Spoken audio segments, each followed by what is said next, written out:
Like, I'll go to Wyotech, but when I come back, I'm going to build hot rods. Build hot rods. Everyone told my dad this is the dumbest thing you can do. Like, he was on easy street. His business was paid off. Him and his partner, they were working 4-day weeks. You know, they had their house, they had their car. You know, looking at me, C student at the best. So I'm like, no, I'm going to do this. And so I started out Wyotech. I did a 12-month program, 8 hours a day, 5 days a week, Laramie, Wyoming. Could only get into night classes at that time. At Pinnacle, there was only one school at that time. Starts going good. He's like, all right, if we're really doing this, there was a chunk of property right next to his business, and he bought the property. Like, you keep up with what you're doing, I'll sell my business. So I graduated Wyotech. I don't remember what my GPA was, but it was pretty damn good. Better than a C. Yeah, way better than a C.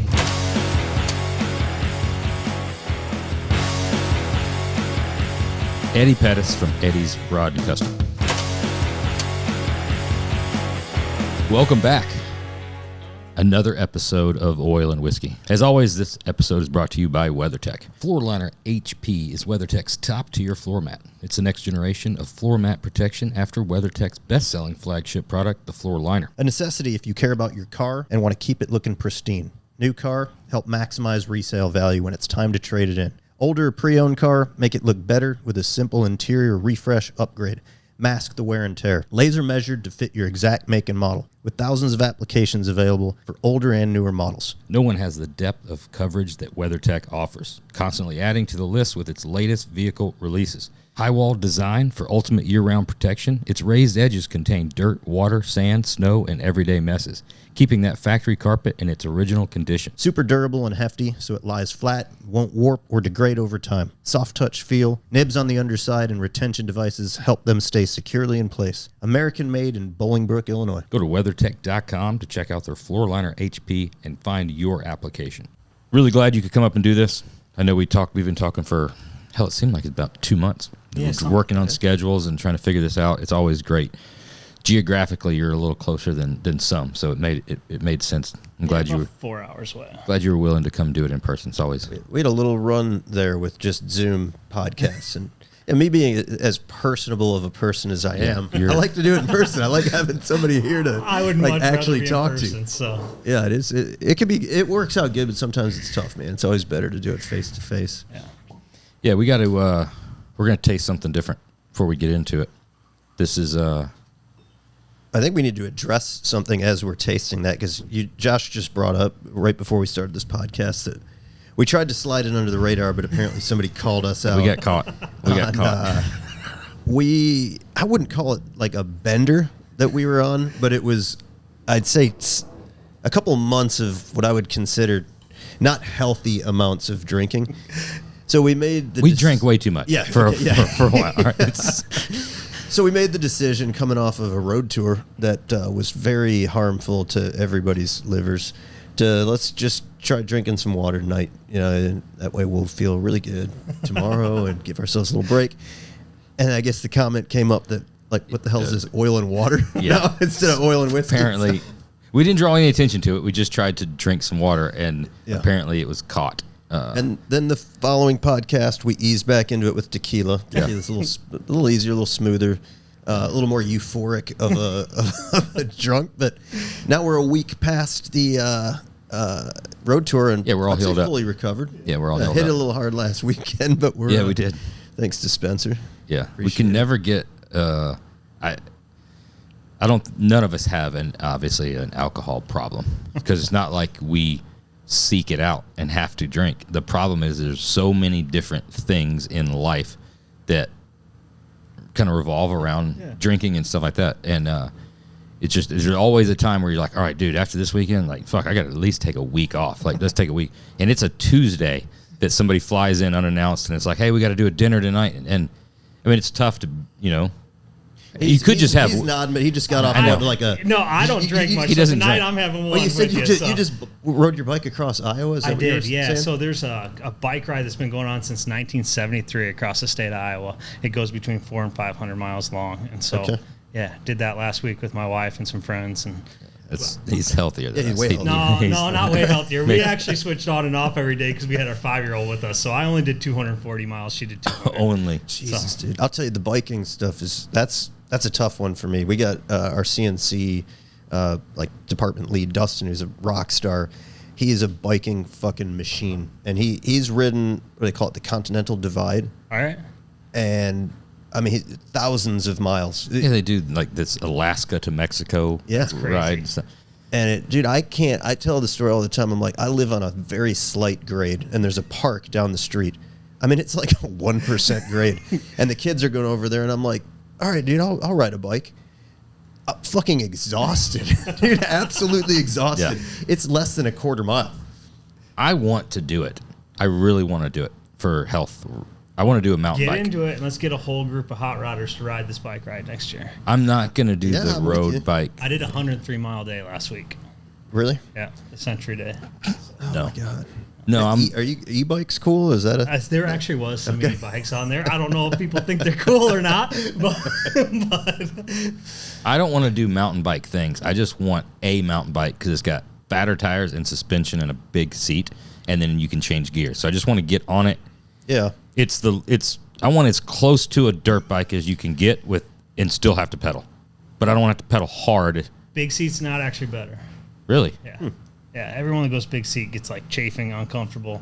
You want form-fitted seat. More just like right up in there, huh? Oh, just kind of. It's like a thong. You always look at that. You're like, is that comfortable? Like, I guess it is. They are pretty comfortable. What's that? Before we get into it, we got to do a tasting. It's been a while since we've done a review and a tasting. Yeah, this is exciting. I've been seeing this sitting on your desk for a few weeks. Yep, we've been waiting. This is from Old Dominick Distillery out of Memphis. It's actually a really old distillery that's been revived by I think the original owner's grandson, and they've redone a lot of stuff downtown Memphis. It's really, really cool. 150-year legacy. They sent this special that's just dropping. I don't even know if it's available. Probably if you're listening, it's just became available. This is their 8-year reserve. So we're proud to present the newest bourbon in our lineup of Memphis-based spirits, our 8-year reserve. We've been setting aside select barrels to ultimately bottle and serve a masterfully blended bourbon. Sweet, rich, and refined by time, this pour features prominent oak and vanilla notes that are both complex and approachable. We know the bourbon verse is vast and ever-expanding, with more mash bills, tasting notes, and finishing flourishes by the minute. So while this bottle is certainly the result of intention and expertise, it's also a return to simplicity. Our 8-year reserve bourbon is for the love of bourbon and meant to be enjoyed as you see fit. That just means that you can put ice in it or drink it with a lemon. There's some people that like a little side of lemon, I've heard. Yep.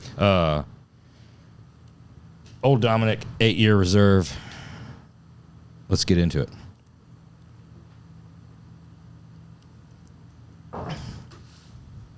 That's sweet. I dig it. It is sweet. It's a really cool story. Anybody wants to look it up? They've won some awards or some stuff. They've got a really badass bar in the distillery. They distill their own stuff. They were sourcing when they started, and now they got all their own shit now. So they're distilling it themselves. Yeah. Nice. I love the marketing, man. I think hot rodders can all appreciate that, right? Like we're all 100%. Detail guys. That's all any good bourbon or liquor company is good marketing. But then it's better when it's great marketing, but it tastes good. The product's actually good too, which this is, man. I dig that. Yeah, I don't have a lot of reference, but it's good. That's an easy drinker. It is. Which as a I don't want to call you. I don't want to insult you. Call you a rookie, but as a rookie bourbon drinker, to go put that neat and sip it and to enjoy it, that speaks. It's not bad at all. Speaks volumes for it. Yeah, it's and that's 100 proof too. Is it? So 100 proof would be a little bit above mid. That's on the higher end. You can get way higher, but a new bourbon guy, a new bourbon person, generally start with those like 86, maybe work yourself to a 92, and start going up. And then once you start getting above 100 is when you start realizing that. Might as well go all in. Yeah. Barrel entry proof of 110 comes out at 100, 8-year. It's really good. That's it's dark. It's got a lot of color for 8-year. Yeah. A lot of color. As soon as you poured that, the aroma was great. But I'm just going with the simple. We haven't done numerical reviews in a while. We haven't. I'm going to resort back to my buy it or not buy it, and that is a buy it bourbon. 100% a buy it. That's the simple way of doing it. Yeah. Right? Yeah. Are there any more bottles so I could toss something in the home collection? Or just, no. There'd be one. They sent the one. Okay. But you would add that to the home collection. Absolutely. Right. Yep. If we don't kill it, maybe you can. Yeah, That's on we'll you just two we'll tonight. just lightly sip it. That's No, on you two tonight. No peer pressure, dude. No peer. Everybody has seen what happens on Oil and Whiskey when you go to the dark side. I don't know who set that example. Who was it multiple? There's only 2 references that everybody makes about drunks on the podcast, or people going too hard. Okay. That's Mike and Jim Ring. They're the OGs. Yep. They're the first ones that everybody started realizing, wow, you can have too much on the podcast. Yeah, I don't know if that was too much. It was body language. Too much for them. Too much for them, maybe. Right, Body language maybe said that, but I don't. It kept it together. It was. I enjoyed it. It was a great podcast, but they had too much to drink. I mean, you can sugarcoat it all you want to. I got my hands slapped after that. Nancy was not happy. Not happy. She said that those guys can't hold their alcohol. You offered them 0 snacks and 0 refreshments, and I'm a big snack and refreshment guy, and we didn't do it. Dude, next time we have them on, we're gonna end up with one of the. You ever seen the sheets that like Willie Nelson or some of the famous? Oh yeah, singers their writer is going to be. They're like, I want only red M&Ms in like a crystal vase. I want 6 Gatorades, the Frost Blue. Like, that's going to be the rings. They're going to like X amount of crackers, X amount of Werther's Originals. Then the other one. Then the other one was everybody's good friend Zach from Z-Rods. I think that one goes down in infamy. That's definitely the probably the only person that's been broken. He broke himself. Yeah. If he wouldn't have brought somebody else to be on the podcast with him, it would have just ended with him not here anymore. That's the only, because we continued the podcast without Zach. That's true. Yeah. Had it just been Zach, it would have been just over. We love him. He knew when to bow out. Yes. So yeah, hats off to him. He's wanting redemption. He says he's ready to come back for redemption. Well, bring him back. Zach's doing some killer shit. We should bring him back. He's working on some carbon stuff for us now, and he's got some good stuff going. Yeah, really good. Good dude. Speaking of building killer shit, we're gonna start straight from the beginning, and because we got a lot to get into. The first time I ever was aware of your existence was the maroon vet at SEMA in Billet Specialties booth at the top of the ramp. Yep. And that was 2017. 17? Yep. That was a badass car. Thank you. And then right after that, you're like, you know what? Look at some weird shit. I'm going to build some crazy shit. I feel like that's a natural transition, right? That's next step. You build a nice mid-year Corvette. Oh, yeah, and then you build a gas hauler, a trailer full of... Yeah, we're pretty notorious for building some wild shit. I think it's awesome, and the stuff is wild. It's off the beaten path. It's a little different, but it's one of those ones where you're like, you hear the idea before you see the idea, and you're like, I don't know about that. But now, if you just hear the idea and you're doing it, you're like, oh, it's gonna be fucking amazing. So the tanker truck is my dad's. Okay, that's my dad's. So that's where we can kind of go off the beaten path, and there's no one like controlling us. You just do. We just do what we want to do. That's cool. And so that helps that situation there. But it's hard to get a customer to build something wild like that. You want to do what? You want to go what? My mom never understood it till it's done, and I don't know if she still does. Yeah. But now you've sort of created that's a little bit like your niche, right? I mean, you've had a number of what I would consider unusual. I mean, really cool shit, but unusual. It's not a. Did a couple Volvo military vehicles. The Mazda Miata Bug Eye Sprite combination. Yeah. You know that little bug eye that won the import at SEMA. So along with some really high end cars. Then you bang out another C2 that's fucking amazing. Thank you. Heavy hitter. Yeah. Looked fucking amazing. Debuted at SEMA, and then you got you're in top 5 just recently, Street Machine of the Year. And knowing a little bit of behind the scenes of what's coming, right? So you're like, I got to do, that's the thing of let's do a C2. Let's do 3 to 4 wild, crazy, never been done. Let's do another C2. And let's go down another run. If you ask any of my guys, they don't want another damn Corvette in the shop, and we do have a C1 and a C2 in the shop right now. Yeah. That's the byproduct of building really good ones. Yeah, everyone want. Yeah. So no, we've been blessed. We got some. How did it start? How far you want me to go back? We gotta go childhood, dude, because this Childhood. This is my life is childhood. Yeah, Yeah, usually it is. starts at an early age. 4 hours south. What city are you in? Cedar Rapids, Iowa. Okay. So, growing up, my dad had a 36 Chevy Coupe, 327 in it. I really don't know what suspension, but probably like a Heights or a Mustang 2 underneath it, straight axle underneath. Beautiful paint job, really, really nice car. And that was kind of where it started. My brother's 5 years younger than me. I was 5 years old. My mom had my brother. My dad was in the hot rod world. He's like, well, you're staying home with my little brother. And he's like, I'm taking Eddie with me to all these car shows. And so from 5 on, It's over. It's over. It was over. I mean, it was bad. My dad would let me go. I ate French fries and pie only. That my dad's buddies called me small fry. Like literally, I would wake up with like hash browns, French fries for lunch, French fries and pie for dinner for years.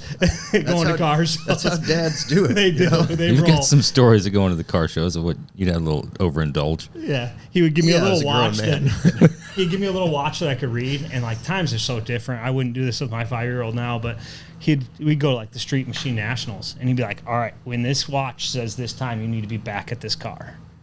Just have And at I it. would be gone, and then like 2 hours later, I'd come back and be like, "God, we got to go look at this car. We got to go look at this car. We got to look at this car." And that was my life until my brother started getting old enough to go with us. But it was just me and my dad for probably like 5 years. Wow. Going Kalamazoo, Michigan. We had that 36 Chevy, and we were in like this horrible side of town, and I'm in the back listening to Ninja Turtles soundtrack, and like these people are like, "You need to leave this gas station now and go to a different gas station." And like we're all over the country in hot rods. That happens a lot.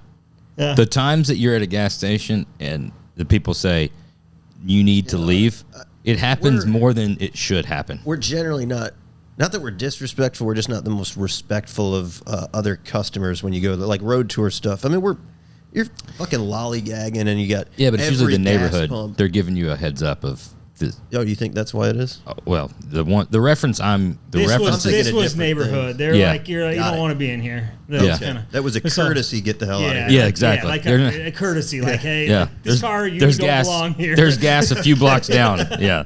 God, I was thinking more of the ones where it's like half the guys aren't getting gas, half the guys are just screwing around. Somebody's cleaning their windshield. No. 5 guys are inside shopping, and you're tying up the entire gas station. No, think about when in Jackson when Phil ran out of gas. Makes perfect sense. Yeah. Yeah.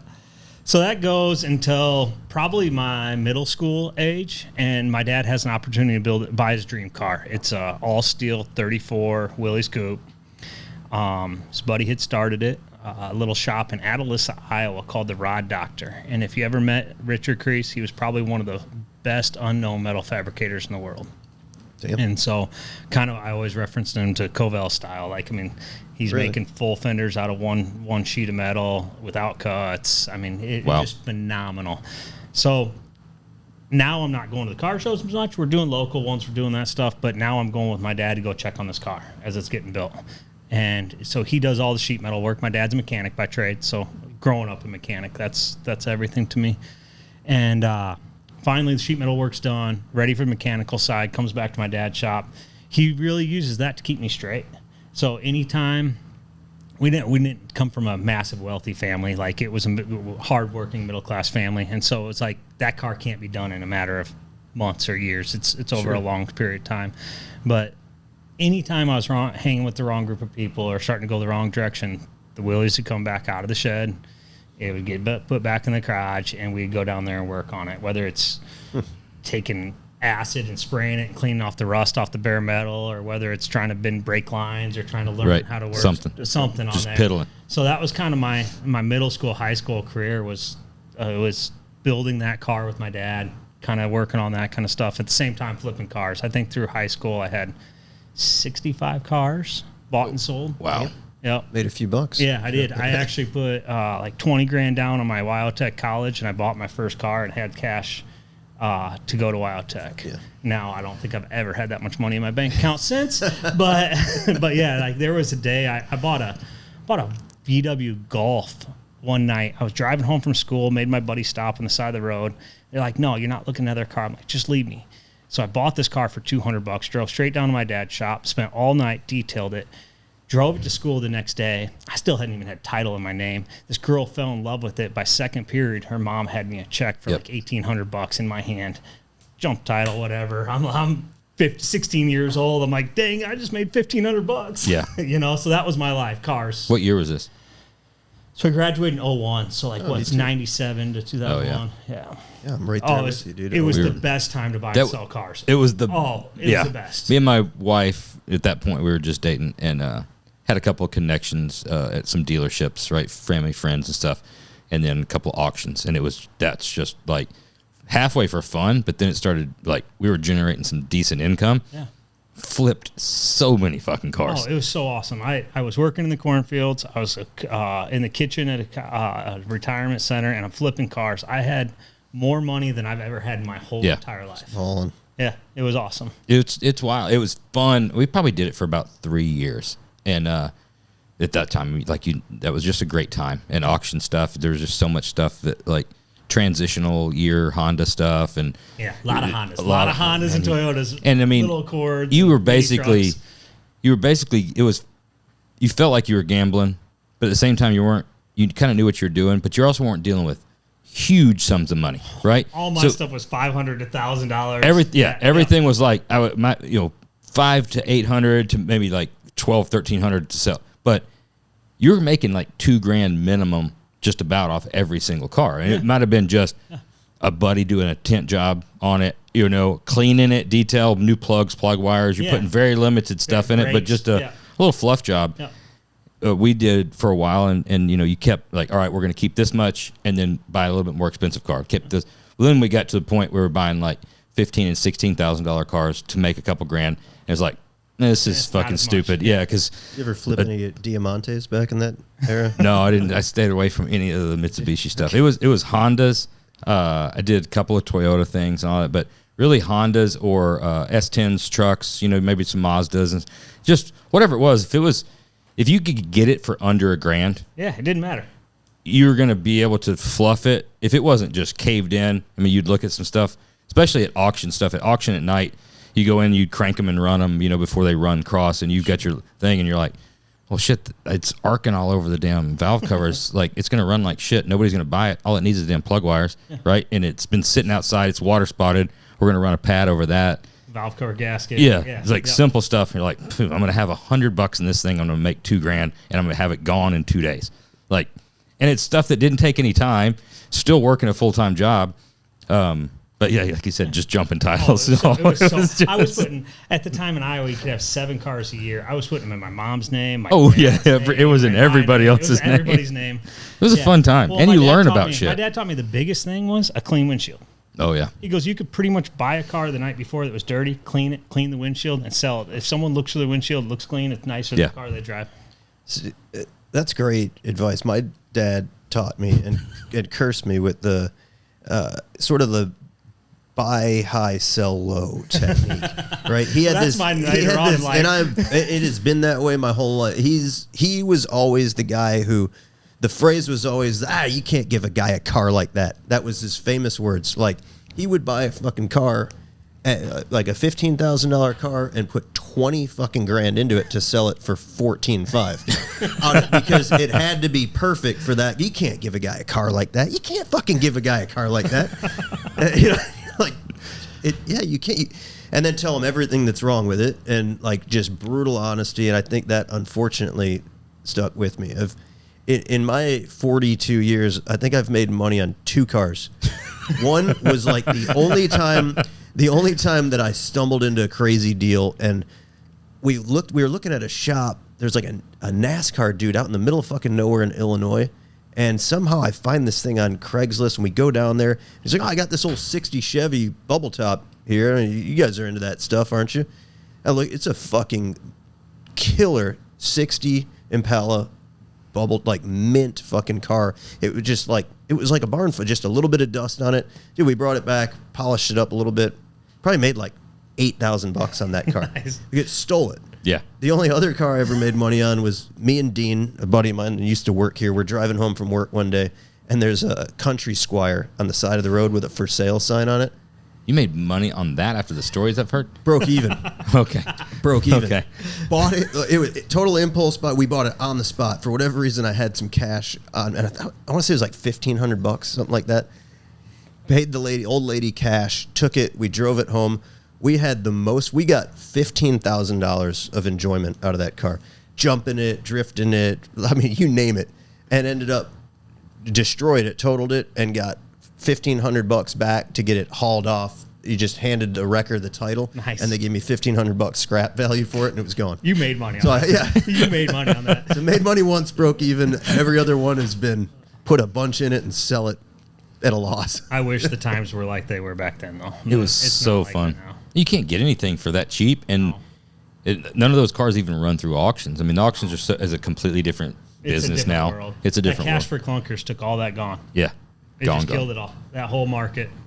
It was just so much fun, so easy. It was. Yeah, It was fun. You don't think Marketplace doesn't provide some good deals, good buys if you're savvy? Prices aren't good. It's tough. Not for that kind of You stuff. got to go fight and hassle and negotiate people now, and that's tough. It's easy when you walk up to someone at $200. Late 80s, mid to mid 90s Hondas that we were flipping all the time. Civics and Accords, every now and then a Prelude and stuff. Those things were, literally $1,000 to $1,500, whatever, manuals or something like that. You couldn't get one of those right now with less than 100,000 miles on it for cheaper than 10 grand. Like, it's I'm still stupid. seeing 90s Hondas that I was flipping back then, still the same price I was flipping them for then. Are you?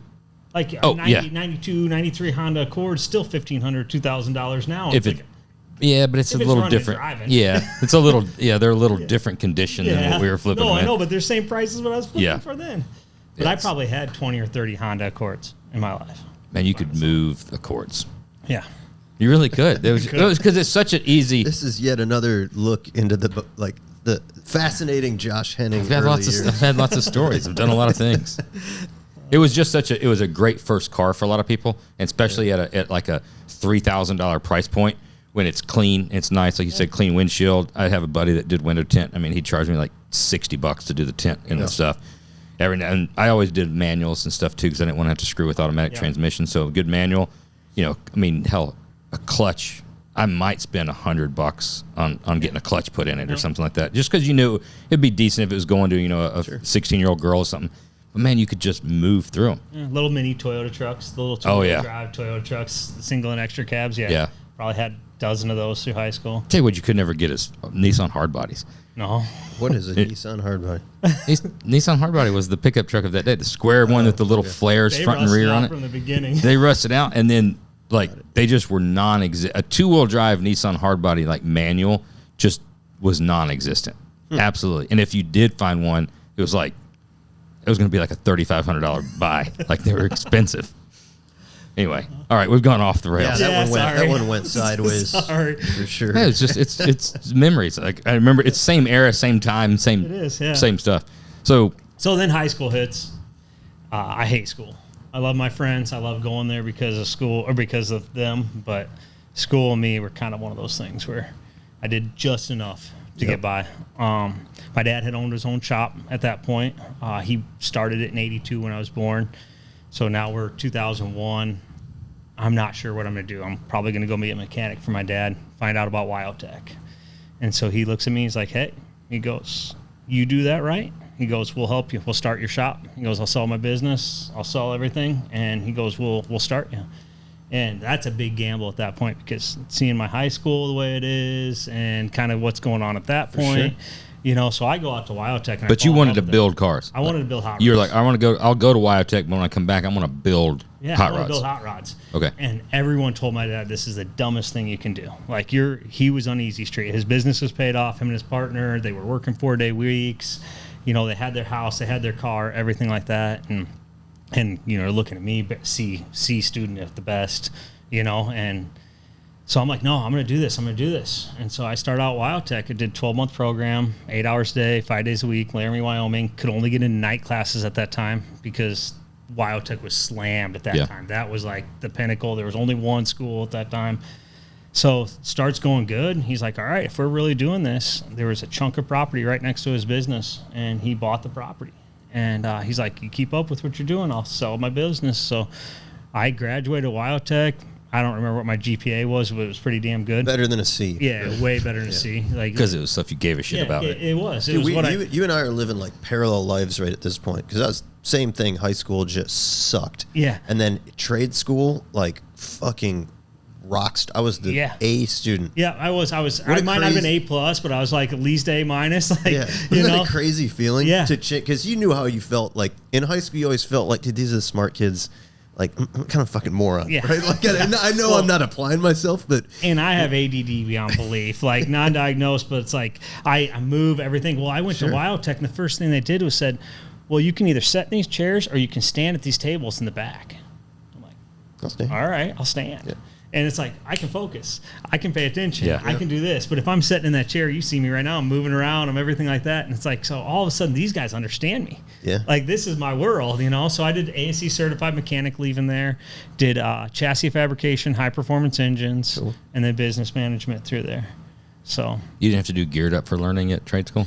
No, I did not. That was strictly high school. I had myself a few like special classes. You might say that not all the other kids had to take. I think my principal, I think I passed just because my principal didn't want me there anymore. You're gonna remember that one for a long time. I should have never. I've got no shame, but I should have never brought that up. I just love the name of it. Yeah, because like they thought that was gonna make you guys be like, oh, yeah. Let's do it. Separate us from Gin Pop, and we're gonna. Dude, it was terrible. That was even the one they would walk you to the cafeteria to like get your lunch, because if you had to forfeit, you had to fit it into your schedule, so you would forfeit your lunch period, and then they would walk you up there like there was something wrong with you. You know? It's like Hannibal Lecter. And then my with a buddies face are all mask. fucking like laughing at me. And No, you geared up. They were just like you know. Just super nice, right? and supportive. But yeah, it felt great on like the flip side of now all of a sudden it's like, dude, I'm so into this. Found my place. Yeah, nailing it. Yep. Well, it has nothing to do with intellect or intelligence. It has to do with interest. Yeah, 100%. Yes. It's 100%. It's interest. Right. I tell my kids, I got a 5-year-old, 15-year-old at home. I tell them right now, whatever you want to do in your life is all right. Just do what you're interested in, and I'll support you. Like, do it the best you can do it. And that's kind of what my dad told me. He's like, I'll support you. He lost a lot of friends over the solar deal at the beginning. I think a lot of them came back, but people thought, what the hell are you doing? You're wasting your life. You've done your life. You worked for people. You owned your own place. You did all this, and you're giving it all up for your son, you know? So 2003 then at this point. I graduated. I went to Wildtech for a year, graduated in 2001. I left like weeks after 9/11, so I didn't even know if I was going. You know, like all that 9/11 hit. Yep. I'm sitting there like, are they drafting? Are we, That was what's a different happening? time. Yeah, it was nuts. So like I was leaving like 2 weeks later, and I'm sitting there like, am I really going to school? Am I not? Yeah. You know, so fast forward through Wildtech, get done with that, come back home. At this point, my dad had bought this chunk of property and broke it to his partner that they were gonna split ways, and partner didn't see that as likely as my dad did, so they ended up parting ways and didn't even sell the business. They sold the building. He dissolved the business, and I worked for a body shop in town building the owner's hot rods for a year while we built our own building. And we built a 7,000 square foot shop. Just my dad and I sitting there, and like he's going to bring his repair side. You know, he's going to still do. So he was an import mechanic. So that's where everyone gives me such a hard time. I grew up around Japanese, Honda, Toyota, Nissan, Mazda, Subaru. I mean, that's everything. I like it as much as I like hot rods. So all my hot rod buddies give me a hard time over it. They're just jealous. They just don't understand. They don't understand a car that's actually works. Right. I had the only car at Wildtech that could go anywhere we wanted to, a Toyota Camry, 93 Toyota Camry with 200,000 miles on it. Efficient too, Yeah, 1.8 liter. Yeah, 48 miles a gallon on the highway. Like I would go anywhere. 200K haven't even popped the cherry on that sucker yet either. And so we built a 7,000 square foot building, and it's like, what's next? And so I went to my best friend in high school, Mike, and I said, Mike, what you doing? He's like, well, I'm going to school to be a DNR officer. I said, well, in the meantime, you want to build hot rods with me? He's like, can you pay me more than Fin and Feather, a little outdoor store, which is paying a minimum wage? I was like, maybe a quarter more. He's like, deal. Done. He's gone. So he came in with me. So we had this massive building. I had a Baldor grinder, a Miller welder, a toolbox, and a hoist. That's all you need. Yep. Right. That's all we had. And my dad's best friend at the time says, you know what? Overhauling was pretty big at that time.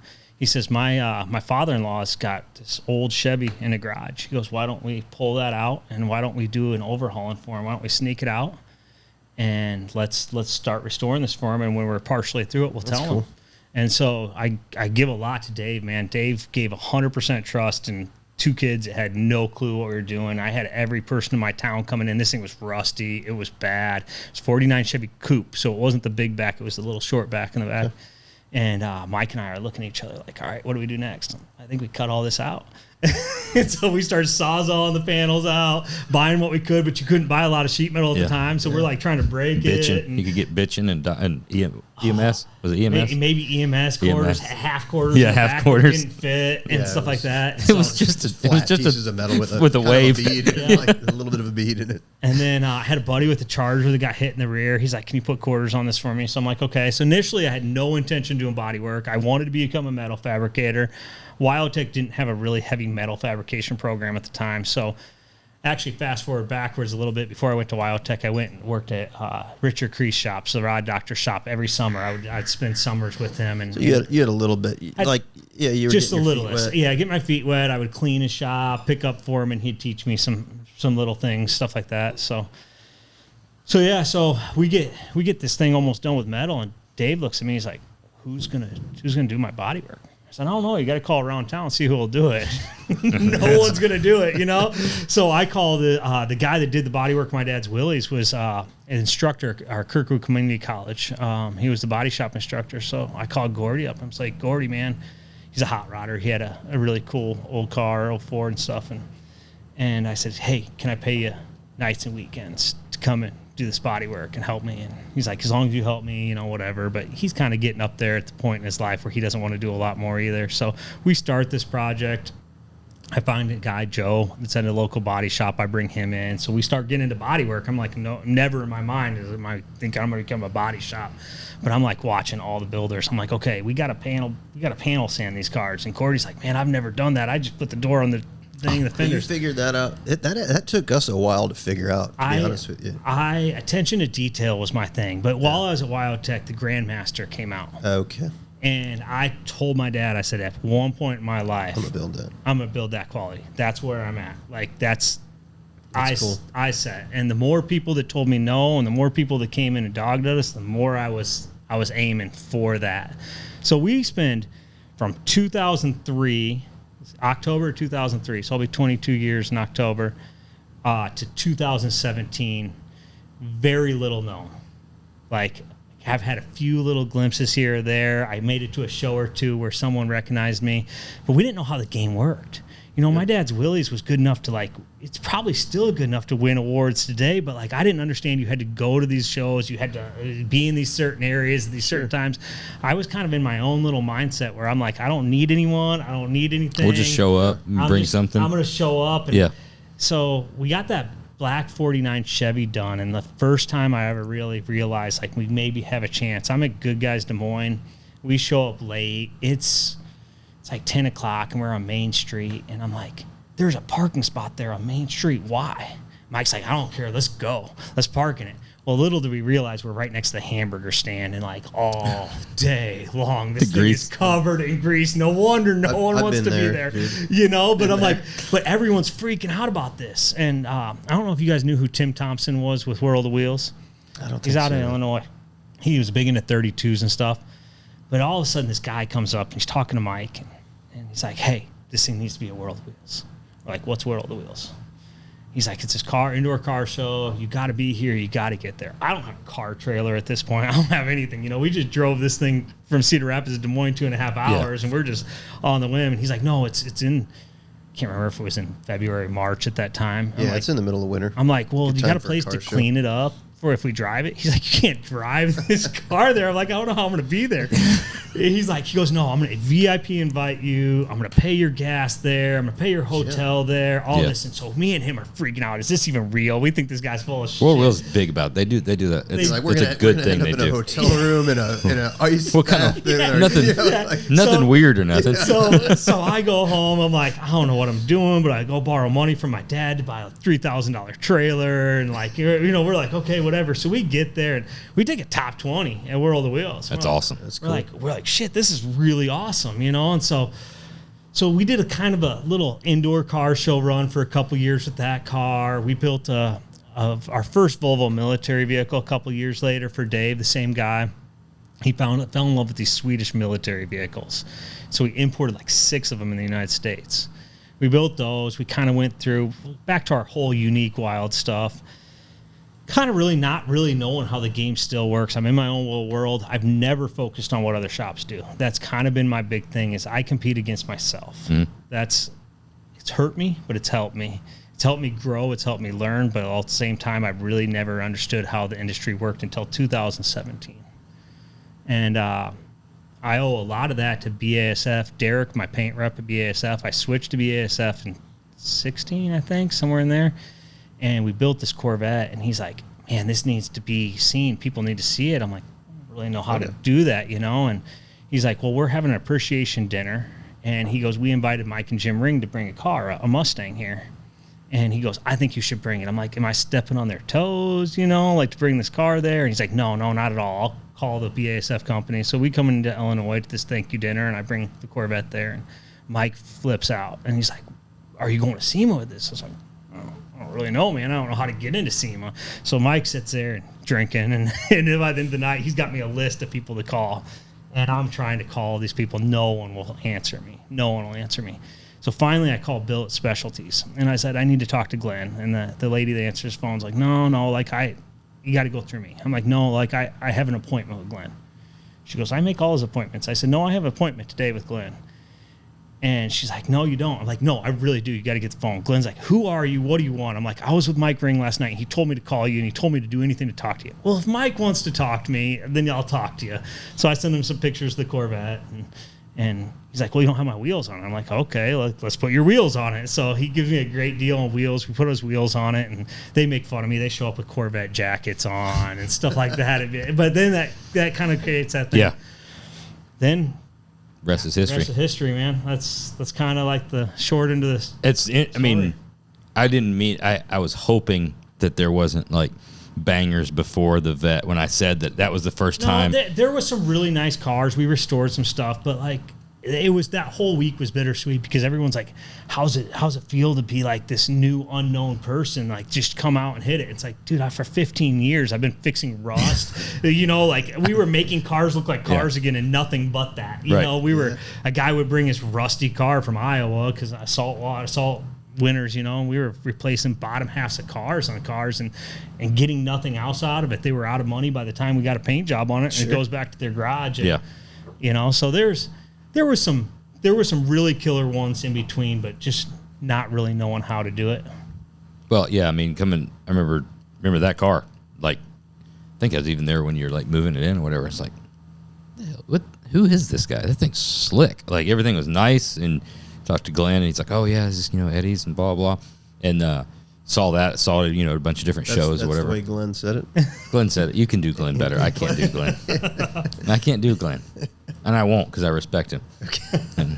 And you go ahead. No, we're good. No, go ahead. Just keep going. I'm listening to this. Glenn would give you a noogie so fast. 100%. I'm not fucking around with Glenn.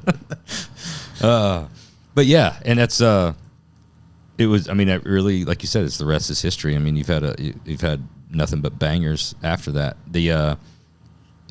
You said people are asking, you know, what's going on. You're looking at it in your head. You're like, man, I've been paying my dues. Yeah. Like it's just now that, you know, we're on a bigger stage. It's the only difference. And I say I got a great group of guys. Like I want to start out in the beginning and say like my team is my shop. Like I got my dad and I and stuff like that, but I got phenomenal guys. Almost all my guys have been with me for years, you know, like I'm blessed on that end of it.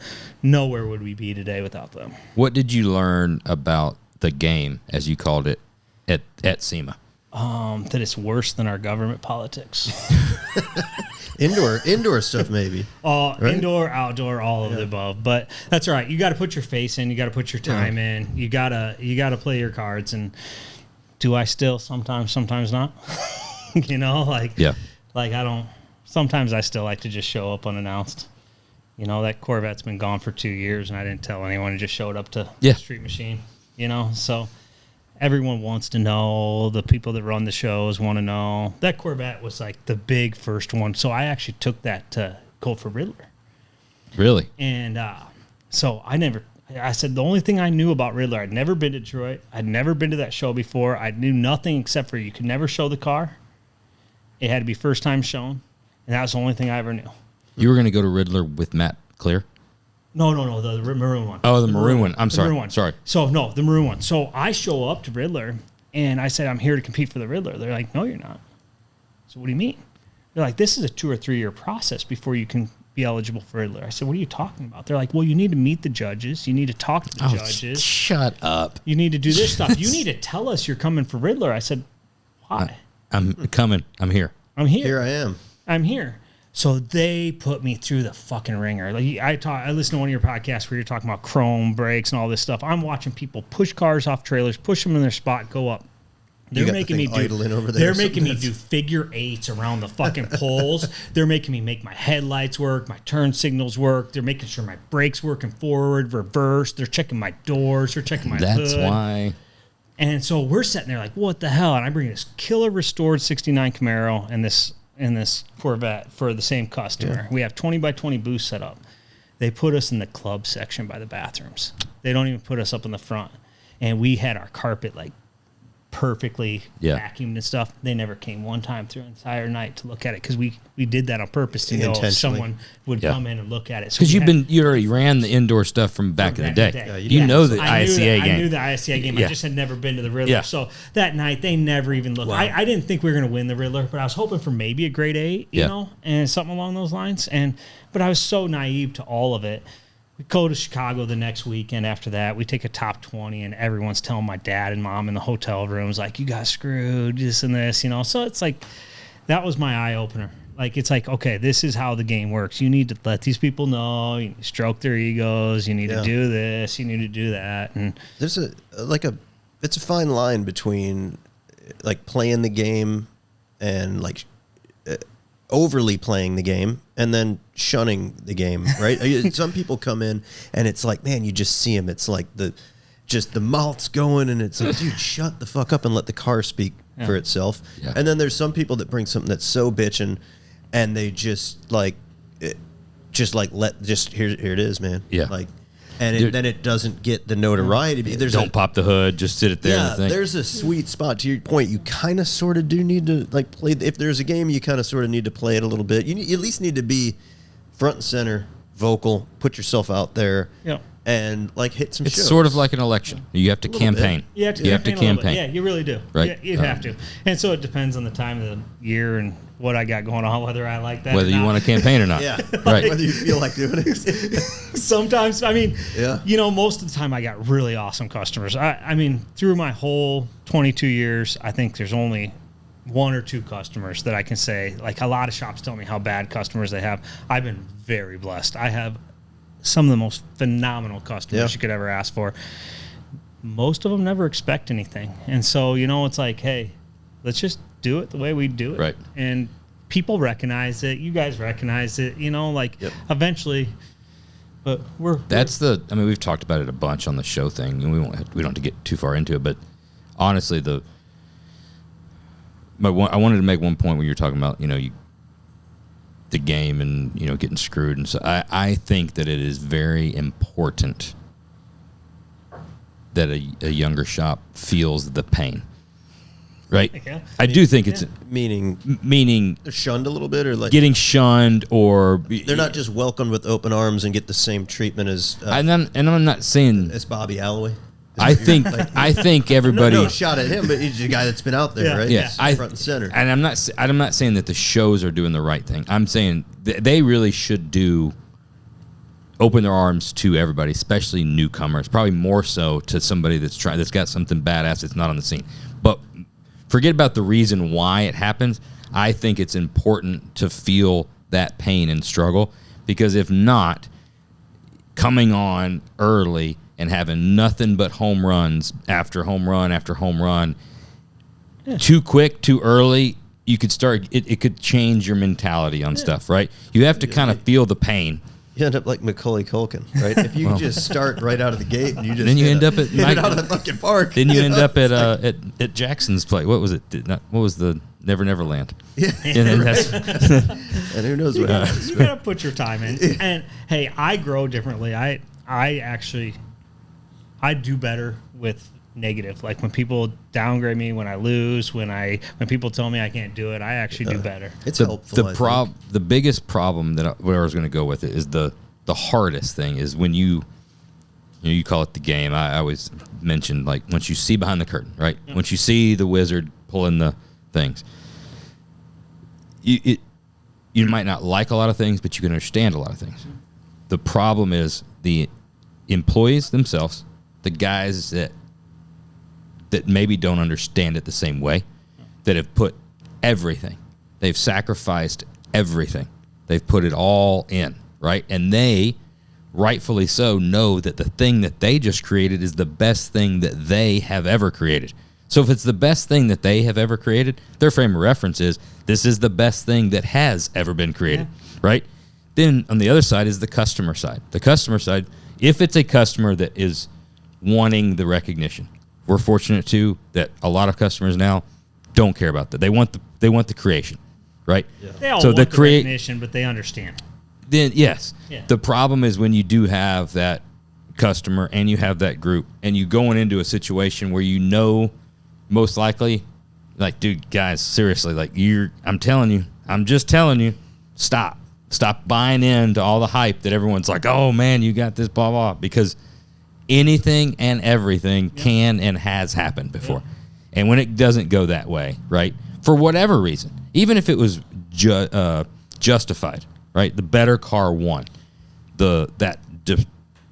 despair, depression, like, look in the eyes of the employees, fabricators, the guys that have worked so hard to get it, and the customer, and they're looking at you like, well, explain this to me.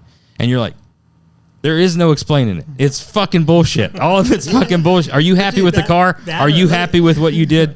I'm going to throw something out there that's going to try to disprove that a little bit, right? That's what you do. Yeah. Not to attack you or hurt your feelings. That'll happen again periodically throughout the rest of this podcast. But don't you think we've all been in that position where we've lost something maybe we thought we should have won? It didn't go your way. Maybe you were a little sour about it. You thought there were like some politics involved, but there was also always a case. Usually you're wrong. Usually you should have deserved to lose. Right. But there's always a case to be made that, like, yeah, you did deserve it. That car was probably like a little bit better. Now, don't you think let's say that Joe Schmo rolls up with the Roadster that Rad Rides just built, and he just kind of like moseys into the builder's choice and just parks it there. Just kind of takes out his folding chair and just sits there. Do you really think that something that's done to that level is going to fall victim to politics and just slip through the cracks and not win? No. Like win everything? I agree. There's those exceptions. That's why I said most of the time the bitching everybody's doing is unjustified. Okay. Right. So but it's still you still we're just kind of sort of trying to justify it most of the time because people don't want to lose. Nobody does. Periodically there's some upsets, right? And then periodically there's some stuff that is truly neck and neck, and it's not like there's a huge margin, right? It's a different Street Machine of the Year, for example. The top two cars, in my opinion, were the Grand National and your Corvette. I appreciate that. A case could be made for either one, you know? So it just comes down to like maybe. Oh, we were honored with that. Like I knew that going into that, and that's one of the reasons I didn't tell anyone. I wanted to put a sweat on. Like for months, like everyone's calling me, "Are you bringing your Chevelle? Are you bringing your Chevelle? Are you bringing your Chevelle?" No. But maybe I might pop the Corvette in there. Yeah. But I didn't tell anyone because I wanted at least a sweat to go on for those guys. There's a difference in that. Well, if it's strictly, or you're like me and you debut every car in Troy's there, and so you have no choice. You know that when you get there. If there's a differing of opinion, like you said, it's neck and neck, then yes, there's a more justified of like, well, of course I'm going to see all the great things in the thing that I built because it was my ideas, right? So, of course, I'm going to like it better than somebody else's ideas. Then that's a different thing. But like you said, most of the time, it just comes down to the better car. I would say probably at least in the last 5 to 7 years. The way to just make sure it goes your way. Just build the best. Just build it so much fucking better, right? So I was just going to say 100%. that. So really, I'm very rarely ever disappointed with the outcome of a show. I go home and I like I said earlier, we only compete against ourselves at our shop. Like, I appreciate what every other builder does out there. If I don't win, I go home and say, how do I make this so undeniably better that no one can deny that next time? I 100% agree. You're spot on. The point doesn't change, though. You might know that as the leader. You 100% know, like, well, the car that beat us is better.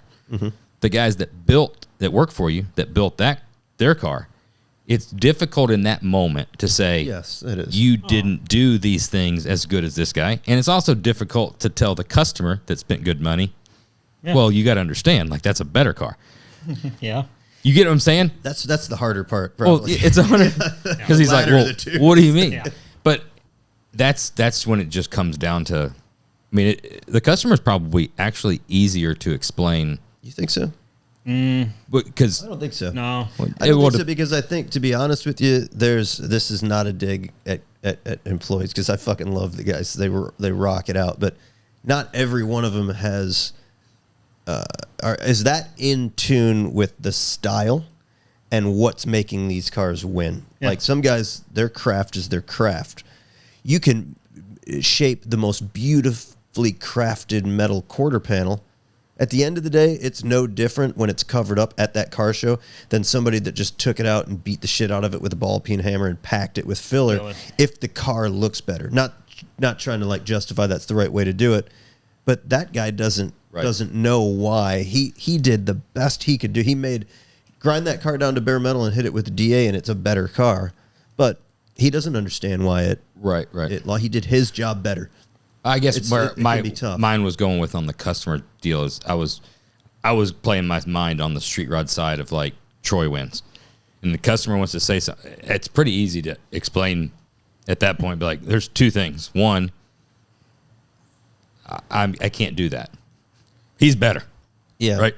Troy's just better. Right. And you didn't pay that much. So you didn't pay enough, and he's easy. I know that's the easy one to fall back on. But that's the loser. That's for now until you go back home and you get the mentality to make it undeniably better. Yeah, that's where I'm at. Is like every time it has to be undeniably better. Yeah, that's great. Honestly, the loser's mentality is to focus on the budget. Right, because if you're like, I mean, obviously, of course. I could say that right now. I'd be like, well, obviously, Troy's car. Be like, dude, he had X amount of dollars to build. It doesn't matter. Like, it's so easy to say. Know. Like, of course, dude. If we all had that kind of budget, we all have that budget most of the time anymore. So there's no telling what we would do. Man, it's unbelievable the things. Yeah. Shit, you've never even fucking seen. Yeah, like, it's such a It's just. It doesn't hurt, right? But it's not the reason it won. No. So, going back to, has there been anything that you've been surprised about from 2017 of being like, oh, it's politics, to now that things have changed for better or worse? The best part about since then is my clientele's gotten better. The capability of what we're allowed to build and what we're doing has been better since then. And not to just justify anyone that helped me in the first 15 years.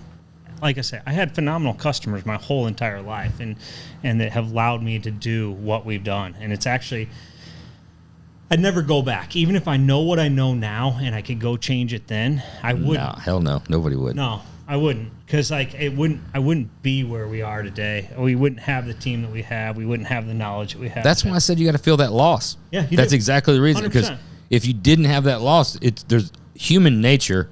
At some point, you're going to start saying, "Well, I've always wanted to do better than I've done before, but if Like If I keep winning, Yeah. I don't have to I don't have to. After the 7th job, and the 7th birthday that you've missed for your kids, and the 7th time of this or something, you're like, oh, dude, obviously I can just like show up and win, right?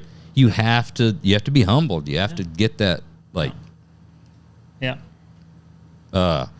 So where did the so you talked about your dad's tanker? Yeah. Where did the green C2 that you just debuted? Where did that come from? Let's stay on track with the tanker, dude. We need to talk about the tanker. We got to talk about the tanker because the tanker. That's the kind of shit my dad would have said, and I'm like, you're fucking nuts. Like, the fuck is the... So my and he'd dad... be like, we'll put a big block in it, too. So Let's do a fucking big block friend. in it. So my dad is my best friend, and we've always been... It's driven my mom up a wall. She can't handle vacation. She can't handle anything. All we've ever done is talk cars. It's two of him probably against her. Yeah, 100%. Like, I would always sit at the passenger seat. All we ever did is talk cars, look at cars, go.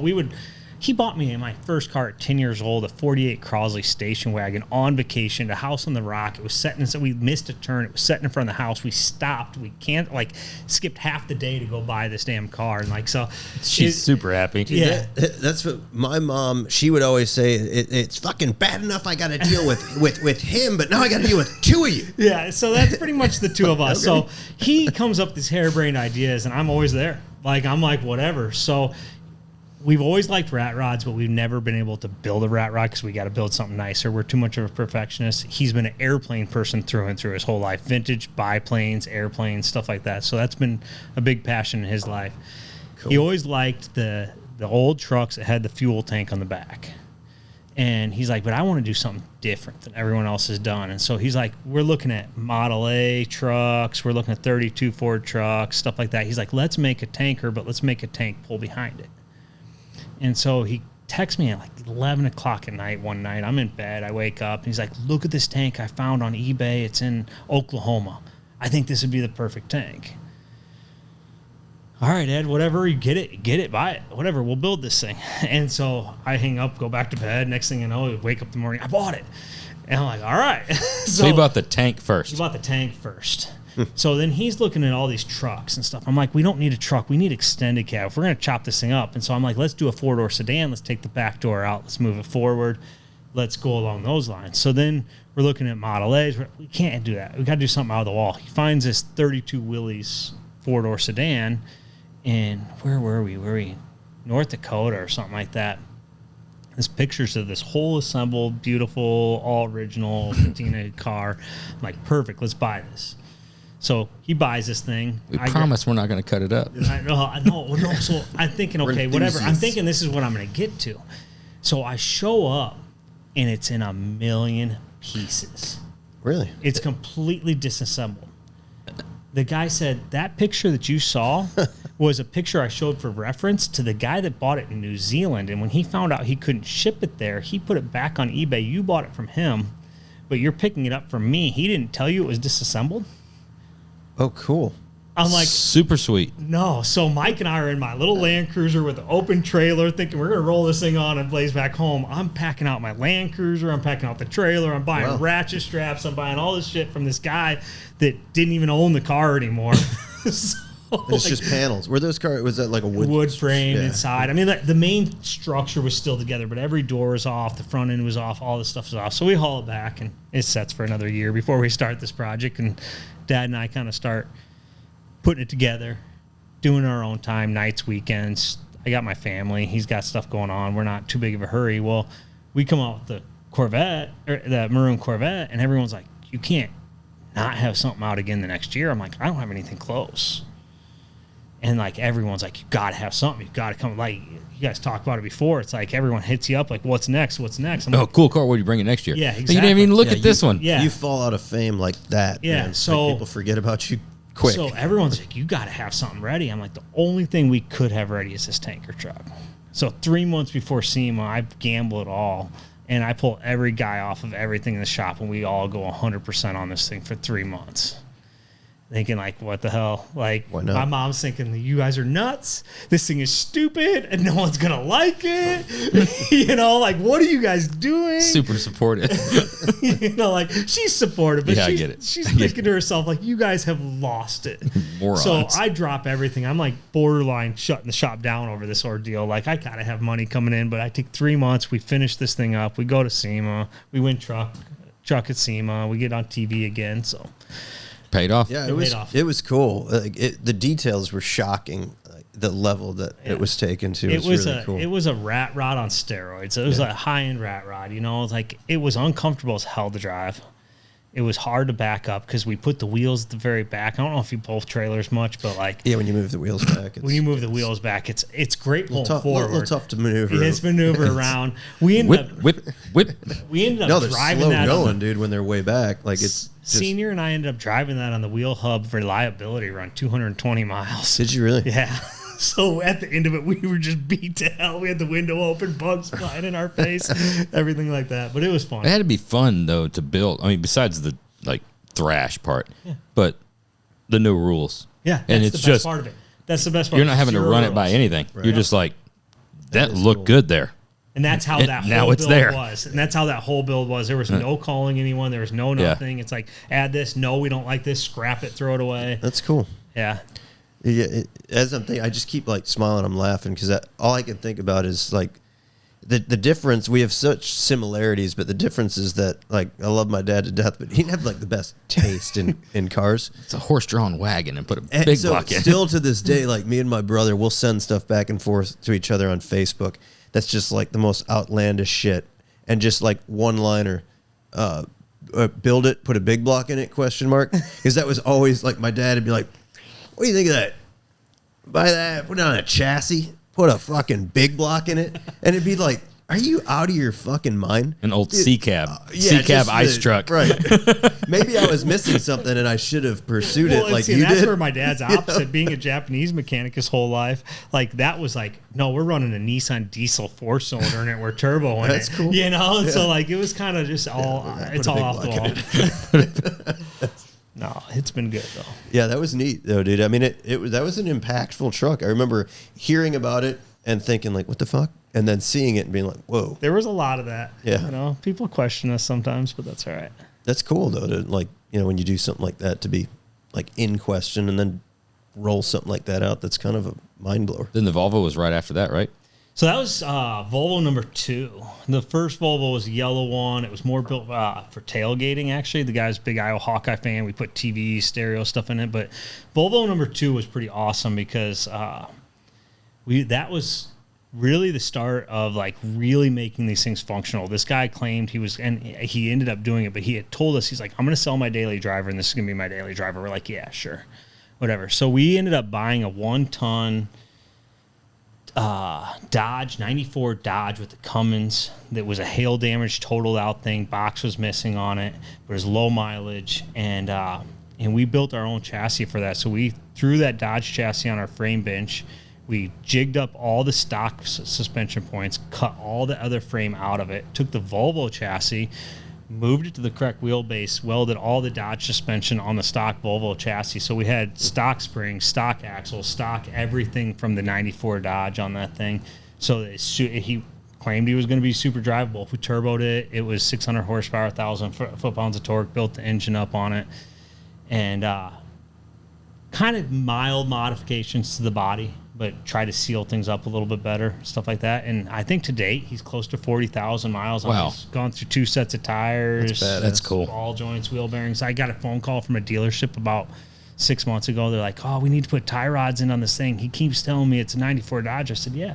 They're like, "No, it's not. This is custom." I said, "Here's the VIN number, order and put it on." They called me back. They said, "This is the slickest thing you've ever done. Like, we just ordered these from the Dodge dealer," you know. That thing, I saw, I think a picture of it on your Instagram, but if you got some more details. Our social media is tough. Sorry, we do all right, but once again, we never even started social media until 2017 because I didn't even own a Facebook. Right there, that thing. That's a whole nother animal.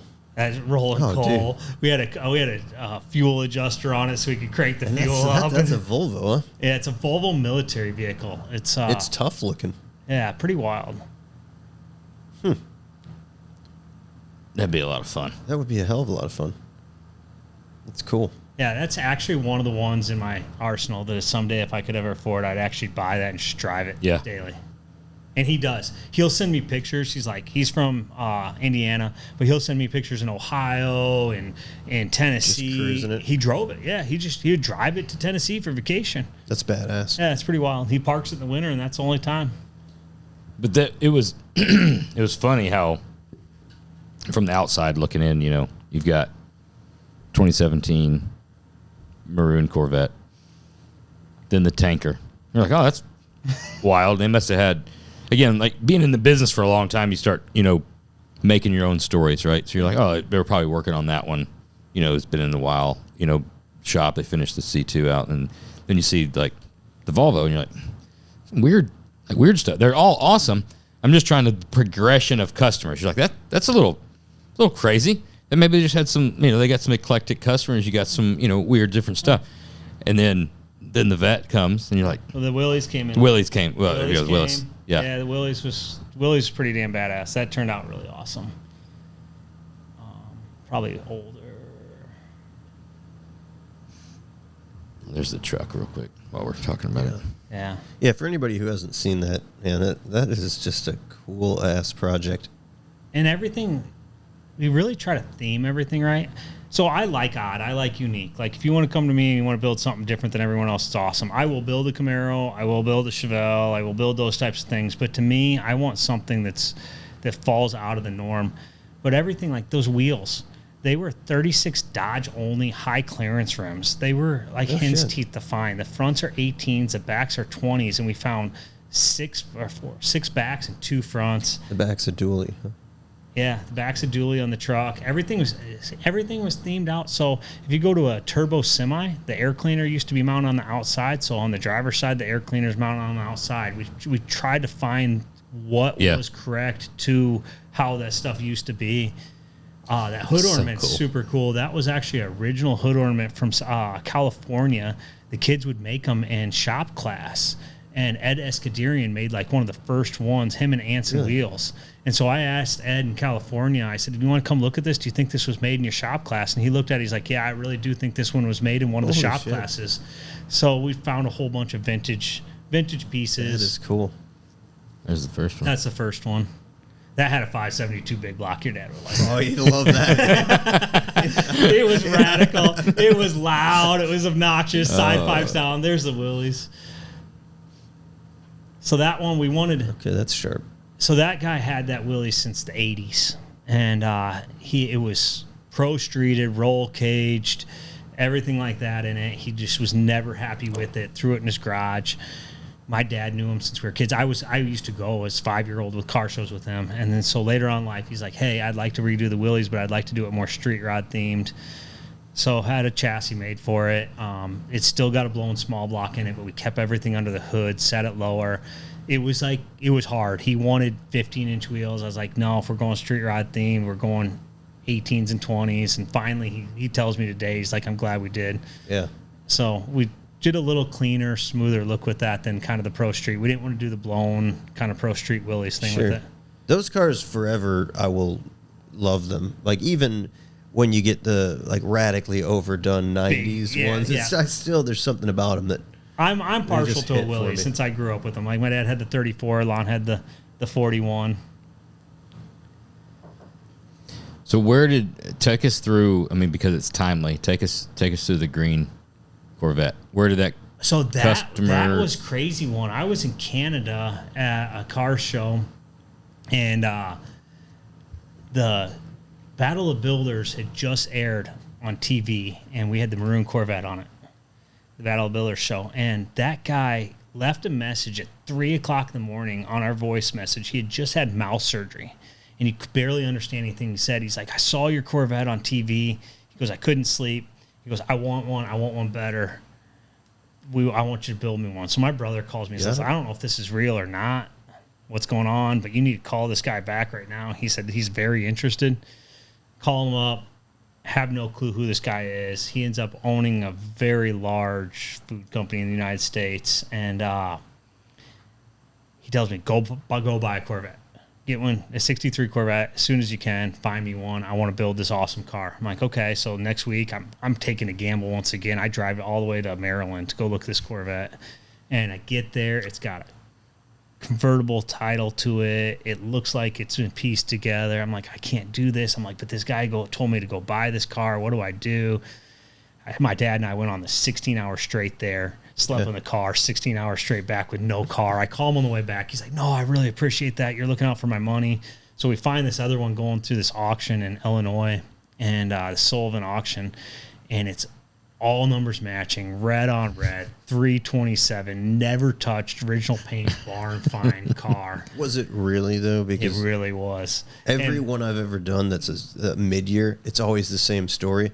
And then you get the paint off it, and it's like I will show you pictures cars at some point, and I feel really guilty probably on this one. And so we sat in the back of the auction. My dad and I didn't even look the car over. And every Corvette collector across the country, like Corvette trailers out front, are all sitting there like going through the numbers and all this shit. That level. That level. And we just hold our auction bid up.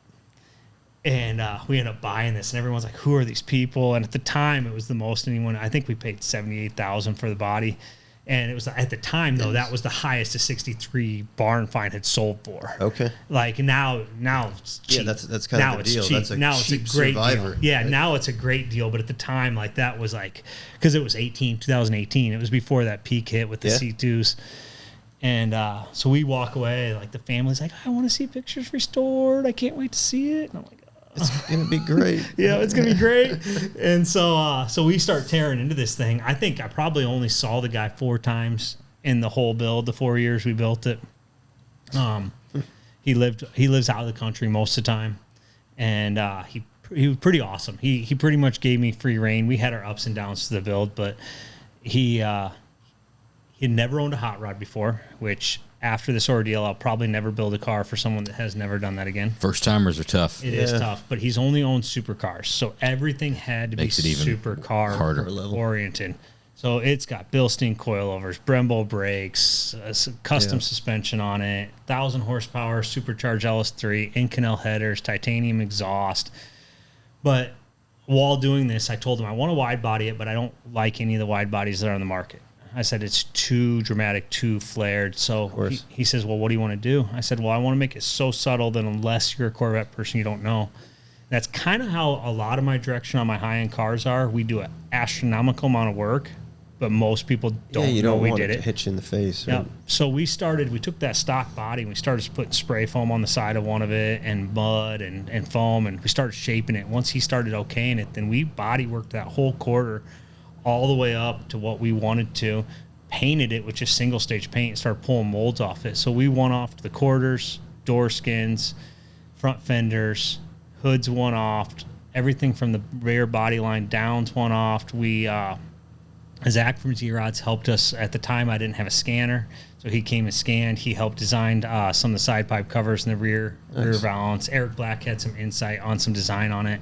I had some. Eric threw some in on that. And then, like, what happened when it came time for the interior? It was just like over budget, and you just threw in the towel, and you're like, let's just get whatever we possibly can in here. So it was actually I'm just fucking with you because I know Carlson did it, and it's badass. It is badass. And so actually, wheel hub, Carlson owns wheel hub that one because he actually flew in when it was getting closer to being done, and he and his buddies flew in, and I just got a whole bunch of wheel hub magazines in, and I threw them to him, and I said, why don't you take these on your jet on the way home and check them out? And he calls me in mid-flight because he's in his own private jet at this point, and I'm like, he's like, hey, have you ever worked with this interior shop? It's badass. And I said, I've always wanted to, but I've never had the budget to. He goes, then we are. Cool. I said, all right, sweet. And so I give him a lot of credit. He pushed my limits. This guy, KW front hydraulic lift on the front, so we don't bottom anything out. And he's given me an opportunity. Then I ended up working with Brothers on the carbon on this thing, and Brothers knocked the carbon out of the park. So they've done carbon for me on a lot of stuff now. Nice. So let me ask you. I got to ask you because it's timely now, and it was also topic of discussion at SEMA when you debuted it. The mat. It's controversial. Now, controversial. In anybody that's done it, especially full mat, knows how difficult it. How much harder? How much harder it is? It's the hardest paint job we've ever done in a shop. But my painter's phenomenal. he's in his mid-20s, and he knocked that shit out of the park. So going into it, did you know it was going to be controversial? Oh, yeah. All right, you knew the whole that. car's controversial. The whole car's controversial. Split-window Corvette. It's a split-window Corvette, wide-bodied, 20 and 21-inch rims. Yeah, but you can do all that with shiny paint and not have people get pissed off. The shiny paint versus matte paint in 25 years. Get pissed off. The maroon Corvette, everyone. So. Yeah, but that's Corvette guys. That's Corvette guys. Corvette guys are always going to be pissed off no matter what you fucking do. That's a subset of a subset. Corvette guy. I'm talking about in 20-something years of being in 26 years being in this business, there's never across all car guys, regardless Ford, Chevy, truck, car, Corvette, Mustang, whatever it is, matte versus gloss is the one thing that will divide friend groups, and everybody's got an opinion. That's the thing. You would have. There's going to be controversial things about that car. Yes, you show up in gloss. It's going to be the Corvette guys, and it's going to be the things like that. There is builders that have no dog in the fight, right? That are going to make an opinion about it being matte or gloss. You know the best part about controversial? People talking. We're still talking. I know. That is the best part. My dad told me that from day one. He goes, whether people like it or not, they're not going to stop talking about talking. I think the best part about the mid-year cars when you modify them is that no matter how good the car is or how bad it is, it's always going to be a perfect 50-50 divide over the ruined it comments versus the love it comments. Yeah. That we did a blue one that a 63 and we flushed the glass and stuff, and dude, like, I like the car. A lot of people fucking hated it. You did that right before our Corvette, so you helped me be acceptance with the maroon one. By this point, everyone's been cutting them up, so it's not as big of a deal. So we took a lot of styling cues off your blue one. Do you think they're awesome cars, dude? The car's naturally fucking beautiful, but the thing that you accomplished with that car, which hit me, I look at cars like I look at motorcycles. Like, we've fucking tooted Jesse James's horn way too much here, but just when you look, dude down in Texas, but see, the guy in Texas that did the cool chopper shit. When you see that bike like going down the road with a human being on it, it looks fucking badass, right? Yeah. That car just looks. You don't have to show me the details. I don't need to see the details because the car looks badass. It just looks good, which is a difficult thing to pull off. We tried. And a lot of people overlook that. They focus on all the details, but they miss this should look badass. So, you know? Yeah. First and foremost, no matter what we're building, I think the overall look has to be the most important thing. And that's one of the things I think that we strive at our shop. Whether it's a Volvo military vehicle, whether it's a low standard truck, whatever. I mean, we build everything and anything. We really don't care what we're working on, but it has to fit the theme that we started with. And this was supercar, Euro style, high-end hypercar style. Well, we needed to kind of follow that. So I don't want to sound like I'm tooting my horn, but that's one of the things I think we try to strive for in our shop.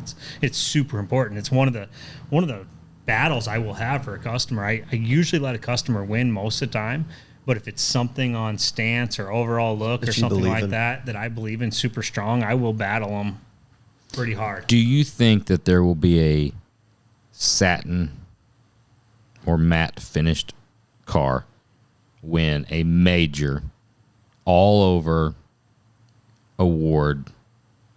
This one should have. Yeah. You guys talk about it. There's only one show ever in my 22 years that I feel that I got robbed at, and that was SEMA. Yeah. And that, like, on the Battle of the Builders front. Yeah. Yeah. And with that car. That can be a difficult show because, to be honest with you, I felt we had that Road Rage Camaro out there, and that was also the only time in my career that I was like genuinely felt like we got fucking shafted on that one because he pulled out all the stops, and I knew what we had, and it didn't. That car got shafted all the way around, though. Well, maybe it wasn't good then. I had someone that we both mutually work with, and I probably shouldn't say name.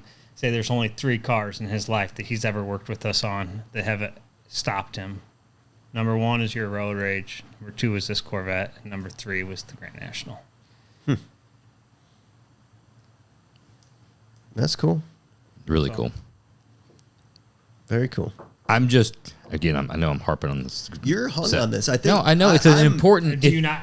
I'm numb to it because we did a '69 Camaro that was satin, and I liked that car personally. It was a car I would drive and I would own. It was great, and I never thought twice about it because to me it just looked like that was the color and that was the finish it should be. The Volvo was satin too. Yes, I get that. And I get a 51. I did a 49 Chevy truck that was satin too. That's different. Yeah, all over satin is fine. A car to that level. I'm not saying it's not. I like it. I love the. What was it, Axis? Yes, Axis. Axis. Yeah, I said the first time. Yeah, you did. I love names. I loved that car. There's been very prominent badass builds, a few of them over the last 5 or 6 years, and I know. Like you're talking about behind the game and the politics and behind the things. People that have said flat out, absolutely not because it's not gloss. All right. Flat, no matter what about the other car. Yeah, you've been more intertwined in like some circles that you and I haven't. Yeah. Like Josh has been more in the political circles and deeper in things. He probably knows something that you and I don't know. Kyle Tucker brought a pretty badass white Camaro. He fucking won damn Battle of the Builders with it. No, that was the white and black one. Yeah, it was the black one. Oh, I thought he won it because he beat me in that too. I thought he won it with the white one too. No. Are you sure? He did not win at Good Guys. Google it. It won fucking Battle of the Builders. The white one did. Did it? I'm almost positive. You might be right. You're probably right. A matte finish will probably never do it because it's not the norm, but that's what I like about it. That's what I'm getting at. Right there, dude. Okay. The white one. That wasn't his. That wasn't? This was his. Was it? Yeah, there it is right there with him. Oh, 2016. He won that year over Kinsey. That was the year before I went. Okay, that's fine. Yeah. I don't know what happened before that because, like I said, the first time I was ever there's SEMA. that Roadster Shop Camaro. Yeah. Satin one. Yeah, that was awesome too. Look at those strapping young lads behind that car there. It's 12-year-olds. Yeah, see, we were. So that was you were there with the maroon Corvette at that 17. We were there together. Yeah. Yeah. That's the year Troy won. Okay. With the Model A, was it? Oh, yeah, it was. Yeah. It was. Yeah. Yep. See, I debut every car that I build. Same year Troy debuts a car. Yeah, you got to get off that schedule. I know. I know. It's a tough one. I'm trying to see what else is over there on the side. That's the Maverick? No, that was that. What's his name out of Utah? Akuta? No, it's another Camaro. J something. See, and that was before they changed the rules of Battle of Builders. That's when 10 hot rods, or how many cars were up there? 10? Yeah, they didn't separate. They didn't separate. It's top this 12. was the year with the black Camaro. Yep. Yep. There was something right there. Yeah, whatever. The fucking car. Fuck up. I loved the car. It's just. Oh, I love that car. It's always been you can do things with cars. Yeah, I'll tell you right now though, I like Kyle Tucker a lot. I think the world of him. That fucking car smokes Kyle's car. That's the only time I will like literally throw it out there. Smokes that car. Say it. Oh, I said it. I know. I heard you. Wait, we can edit that out, right? No, you can edit that out. You can put it in there. Hey, I actually like controversy, man. Do you know what? Honestly, and I love Kyle to death. Do you know what the problem? And this is again being like, just I remember things. I'm not in a lot of things. I just remember things, and I pick up a vibe, and I can take a temperature real quick, right? The problem with road rage, which is stupid, right? The problem with road rage was all it was a nice version of Rampage. Kind of. But then, there's a lot more to it. A lot more to it. Yeah. But the thing is like we talked about, you'll lose, you fall out of favor so quick. Somebody's looking at this and they're asking, what's the next thing? Mm-hmm. Well, with the next thing in their mind, because they don't, most people don't really look, right? Nope. They don't look at the details. They just see a shape. Yep. They see a shape and a color, right? So like, oh, so y'all just painted the one that y'all bring last year? It just wasn't different enough. Yeah. Actually, right? I've been asked that on the green one. Are you We serious? painted the maroon one. Really? Yeah. It's okay. Yeah. But like I say, then I guess we did our job good enough that you can't tell what we did. Yeah, but it's also a lot of that's because people don't really pay attention that much. But the only reason I'm saying this, there is differing opinions on stance, size of wheels, whether you should mess with the fins on a 57, whether you should flush mount the glass on a C2, right? Yep. Differing opinions inside of judging where people can be like, it's not my cup of tea. I wouldn't have done that. But that's super fucking nice, and it deserves to win. I've seen the guys struggle with those things and make their opinion and get over their opinion because of it nice. The gloss versus matte paint is something that I've seen when that guy says absolutely not. It's like the holdout in a jury. If in his mind matte paint is not finished, you're not going to convince him. The thing could be to those same guys, you could paint Troy's 36 matte right now, and they would never go for it. Yeah. They would never, because it's a hang up in their head. And the only reason I'm saying, there's a thing of the gloss made it that much harder because you had to polish it. I think the super and hyper cars might be changing that a little though, because people see it more in the real world now. Like, yeah. You know, your production, there's production cars that are doing it. Mm-hmm. I had a lady in Columbus tell me, she goes, I walked past your car, I absolutely hated it. She goes, thank you for that. Well, no, and then she says, but I went home, and she goes, it's the only car that I've ever remembered at any car show that I could only think about all night. And she goes, and I came back here, and I've been here around your car for an hour today. I love it. That's cool. That means something. Yeah. If it's stuck in her head that mad, yeah, she goes, I went pissed home, you off with it. She goes, I couldn't sleep over it. She goes, I hated it. She goes, I couldn't sleep over it. She goes, but by this morning, and I've spent an hour on it. She goes, I love it. That is cool. That car, there is something about that car that makes you remember it. Like there's not a lot of cars that stick with you. That's a car that's 100% remember. I remember it being unveiled at BASF at SEMA, and it was just. I know where it's at. I know where it's set. I know the color. I know the thing. You're right. It's one of those ones that burns. It burns in your memory. It's so different than the hot rod world, though. HRE wheels with no lips. It's got everything Euro style. It's nothing that the hot rod world has done. Yeah. You know, the carbon bumpers, the carbon side pipes. I know people are playing with it, but it's so different than in the monotone, the flats, and the things like that. There's no shiny. There's no billet. There's none of that stuff with it. And fresh off your latest C2 build, you know it's time to change it up again. So we have to go to Yeah, he's on the cycle. Yep, it's the cycle. Yeah.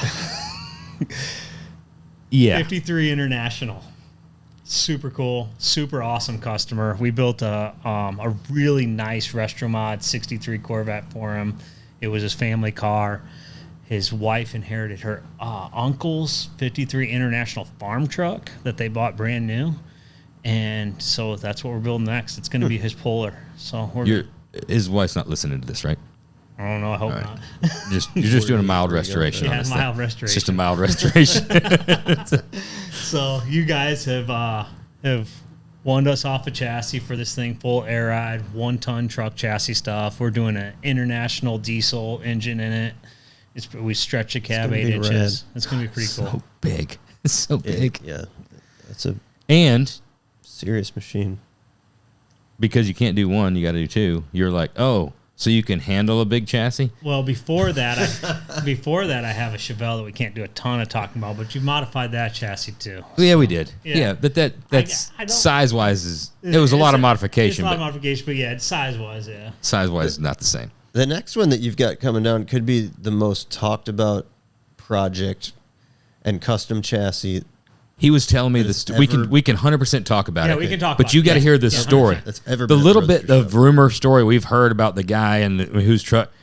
Nothing compared to the truth. I'd love to hear more about it. Yeah, so, you're gonna love it. So Robin, that's a unique. So Robin is a good friend of mine. He's been a friend for a long time. He's an awesome character. He'll probably chew me out because I don't know if I have the story 100% correct. But in the 90s, his dad owned. He worked from their electricians by trade, and so they used all these Ford vans for their electrician van. Okay. One of the vans took a crap, so he took it, cut it up, modified it, all stuff like that, put a wild paint job on it. Then he went to the Kirkwood community college body shop program, and he decided he's really going to hack this thing up. He's into the vanner world. He's a windsurfer. He's a sponsored windsurfer, sponsored snowboarder at that time. Okay. They stretched it. So they went to the junkyard and they found, I don't know if it was an 80s van, and they took the back half, cut it off, cut the frame off, everything. They took it into the shop, and then they added 2 vans together into this thing. Did all the body work to it. Boyd Coddington wheels at the time, still just a V8 in it. But his buddy had this opportunity to do design work for the Ninja Turtles in the 90s. And he was supposed to airbrush his van. And Robin's like, hey, we're running behind. He's like, hey, you got X amount of time, and I'm flying to California, and I'm doing Ninja Turtles.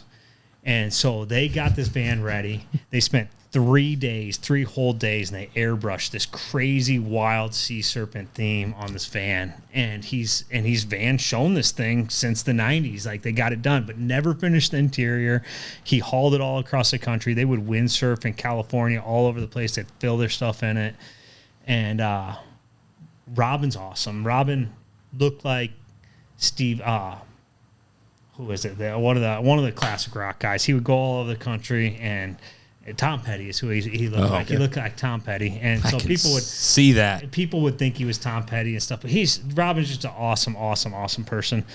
And a number of years ago, he came to me with the idea. Well, first of all, he had these 15-inch Boyd Coddington wheels, and we couldn't get tires for it anymore. I said, well, I work with his son, Chris. He still makes wheels. Let's call him up and see if he can make us 18-inch versions of those where we can get tires. So that's where it started. We had the wheels duplicated in 18-inch. Was he able to find files and stuff like that of those? I can't remember if he found files or if they he just redrew them. They might have redrew them. Pretty simple in comparison to what we're doing today. Yeah. So they did that, got the wheels. Then at that point, he started talking to me about, like, well, should we lower this thing? Should we airbag it? I'm like, well, if we lower it, it's so long. Like the stretch. You're going to have bags to ever go anywhere. Yeah, so we got to bag it. 5 years later, comes to me, lifestyle changes, some stuff happened to him, whatever. He's like, let's do this. Fuck it. Let's go with it. So contact you guys, and you guys jump on board with me. So we send the van up here. You guys knock that out of the park. And did you call Phil Smunt first? Yeah. What did you tell him? I sent him a picture first, and he said, "This is freaking awesome." It really is. And then he says, well, and then I followed up, "Will you make a chassis?" He goes, "Of course we will." Dude, it came in. It was a hardtail.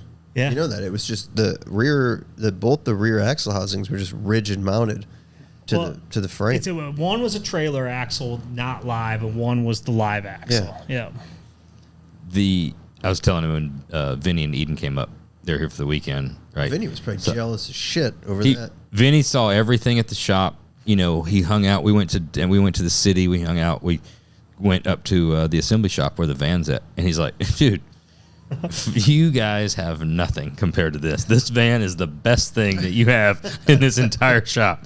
He was loving the van. It's pretty cool. It's gonna be fun. So our one rule is we touch nothing on the exterior. You know, I mean, it's that vintage paint scheme. It's not replaceable.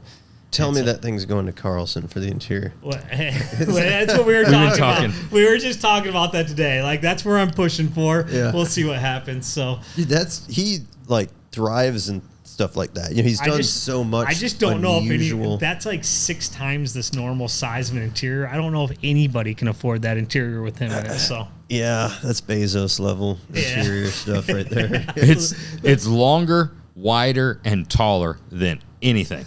It's like 5 Corvettes. It's like doing an entire house home. That's what we were talking about. That's a home interior. It's a living room. Yeah, you can put a sectional in there and have a master bedroom. He does. He wants a whole sectional that wraps around that turns into a bed. Honestly, a project of this level, though, I mean, Carlson needs to donate some time and labor to be a part of it. I think so. This is something it's going to put him on the map, dude. That will put him on he'll be in magazines. That will absolutely put him in a magazine. Yeah. But I mean, honestly, it's just something we've talked about it over and over again. You got to put the work. You got to make sacrifices. A little donate donation. the labor, put the work in. He'll do it. For a little pro bono. Hey, it's his birthday today. Is it really? Yeah. Just give him a little happy birthday. 50 years old. 50? Happy birthday, Jeremy. Happy birthday, Jeremy. Dude. You're getting to do a van for a quarter of the price. That's right. There you go. Sounds good to me. Happy birthday. That, and it's gonna put you on the map, dude. It's gonna put you on the map. It's gonna win. Like he cares about that. Oh, dude, that thing's gonna be cool. Absolutely amazing. Yeah. We got 1,000 horsepower Megazilla going for it. Bowler's building this custom tranny for it. That's the one. Was it 4L80 or? We're doing, so I'm not super familiar with the Fords. Is it a 6R? Okay. 6R80. 6R80. Yeah. Yep, 6R80. So That'll be cool. It'd be interesting to see how much of the 1,000 horsepower it soaks up. What it feels like. yeah, that's a curious. lot of weight, a lot of Well, wheelbase. and now a lot of- Twice. a you lot of guys, axles. well, yeah, Twice. you guys have made sure that both rear axles are live Yeah. now. 6 airbags across it. And It's going Dude, to a be. 4-wheel burnouts would be Yeah. so bitchin' looking. the windows there will down. be videos of it. Just so you know, there will be videos of it. I told him, like, we're talking about debuting that. That's good guys, Columbus, all day long. Oh, that when you roll into the Yes. Post Hotel, Yes. you park that fucker right in the middle of the parking lot. Yes. That's the only place to go. It's got this side door, right? And it's not going to be the. There's no front doors. The Yeah, front doors are it's well just- shut. It's got the side and the back Yeah. door in it. Yep. And not the Crown Plaza because we're not doing that host anymore. No, I done. think I got bed bugs there. I'm pretty sure. We're done. Dude, you guys are nuts if you stayed in that place. That place has gone No more. so down. The I just want everybody to know that's listening. Next year, We're there will moving be it. no party at the Crown. Nobody's doing it. It's no party at the Crown Plaza. Yeah, it needs to be moved. It's going to be moved to the other place, Yeah, it needs Polaris or whatever, It has ran its course. where they rob you, break into your yeah, trucks. bust Yeah, out. where they break well, they in your- don't. They don't necessarily rob you. They just bust your windows out. yeah, they Yeah. won't be there if everyone's there, I guess. So That's Yeah. true. All right, standard question time. Car one's going to be tough. They fucked around with a lot of cars. The car one's gonna be tough. It's definitely an import. We've narrowed it down. That I can say for certain. are we talking first car? First car, First car, but Well- one of 1,000. Like, Yeah. How do you pick the? I go first car, the first car that you utilized for daily transportation at 16 years of age. Okay. Or shortly thereafter, whatever the first one. It's before the wheeling and dealing Yeah. stage. This maybe gave him the taste of. I could probably flip this thing. I'm thinking. Got along great with Dad. I think Dad wanted to create the spark of the hobby, maybe, with this car, and was a part of the Second gen Supra. vehicle. I don't know that it was necessarily a I wish. hand-me-down. I'm going to pivot to you, dude, because you are the import guy. We're going to ask him other questions first, and then we're going to get there. Okay. There's a lot of things I got to ask. He did a lot of Hondas, but there's a certain type of guy that has an Acura Legend or Prelude or that's that 2-liter, 2.2 liter. Let's face it, that's a lot of car for a little guy. Like that's a lot of HPs out of a Prelude. All right, so we're gonna go to favorite car movie first. Oh, you're going to come back. You're going to I'm learn. gonna come back Are to you it. trying to learn more? I'm gonna and learn then more. come back? I'm gonna learn more. Okay. That one's easy. Hot Rod. You guys ever watch it? Yeah, hot rod with the Belvedere.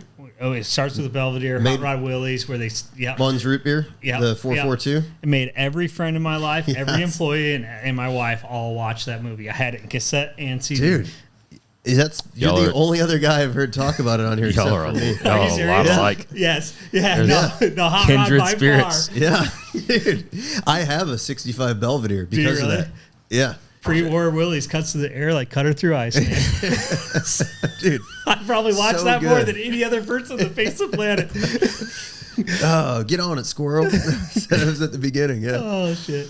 The saxophone, with the cheesy saxophone It's player so throughout the cheesy, whole dude, but- time. Yeah, what was his name? The main character. I What do they- should remember it now. It's been years since I Shit. watched it now, but but it's just the way it progresses of like the Willys just keeps getting built and Yeah. built, gets Yeah. a little more money, wins some the races. fuel injection, supercharger. They steal the cop motor out of it. Yeah. Yeah. But then you got like the nerdy rich dude who's got the 4-4, whose family owns the root beer company. God damn, I've been up all night with a timing light and I just can't figure it out. Like it's so cheesy, but at the same time, so awesome. it's fucking awesome. Yeah, it opens up with Great Balls of Fire playing with him ripping through the canyons in the Belvedere. Yeah. He's getting chased by a cop. Yeah. And he rolls it. Yeah. The only thing he can salvage is the Hemi out of it. You got to watch. I've got it. I've got it I'll on have to cassette. watch it. Yeah, I got too. it on cassette. I'll have to I got watch it it. on CD. Okay. Yeah, it's a hacked off. Like I got the Burned cassette it. too, but it was somebody else that I bought it offline. Yeah, I learned about it from when I was a kid. My dad used to bounce me around from like different body men in the shop. Like as a young kid, I was just working with like body men. And this dude, Rob Wagner, actually, who ended up years later working for me here, he turned me on to it. He used to give me like gasser videos and stuff and turn me on to that. And that was one of the ones that shaped young Jeremy, for sure. Yeah. I think Dude, every that's every awesome. employee of mine probably hates me. I would hand them that disc when they Watch started this. Here we go again. What does your wife think of it? Have you made her watch Oh, I made her watch it. I think she kind of rolls her eyes at me. But she's awesome, man. My wife's great. She pretty much rolls with the punches. More action than 2-lane blacktop. It doesn't drag on like that. It's a Okay. shorter It's movie, shorter. more action, but B-level TV show is what it was. short of having James Taylor, same level of like cinematography and Okay. Yeah. just shittiness, I'd say. They were at Lions drag strip at the end, though, and just drag racing from back in the day. But that Willie, I mean, it's got a level of realism like 2-lane blacktop at the drag strip because they're launching the fucking car and it's rolling, It's cool. They got to find a car to beat Munns after his Belvedere rolled. And so the old guy would never sell his Willies, but until he found out he was racing the Munns, he gave it to him. Yep. I got It's a it. good story, good plot. Yeah. I'm going to make you do a book report on it. All right, I will. What year did you graduate high school? 01, he said. 01. Yeah. Oh, 01. Yeah. It was a Toyota 4Runner. Close. Okay, good pull. Good Toyota pull. pickup. Toyota pickup? 84 two-wheel drive, extra cab, SR5, white with the silver stripe down the It's a side. nice truck. It's a really nice truck. What was the first mod? I didn't No buy it. mods, Sold no. it. Oh, okay. Yeah. My first hot rod though, 70 Charger. It was painted orange. I know the Dukes of Hazzard wasn't. Horn in it, all that kind of stuff. It was a little rough, but it was fun. Yeah. Then I had a 66 Malibu convertible that was fully restored, bone stock and that. That was fun. I actually took my wife to prom. We didn't even, she was my best friend in high school, and later on in life we reconnected, but took her to prom in that. Dude, it just keeps aligning even more and more. Yeah, Me and my wife, yeah. we grew up to like grade school, junior high. We didn't like each other, and at that when we reconnected, Awesome. couple cocktails, a little hot tub action, reconnected, connected, I guess. Yeah. I also molded little Jeremy as well. For sure.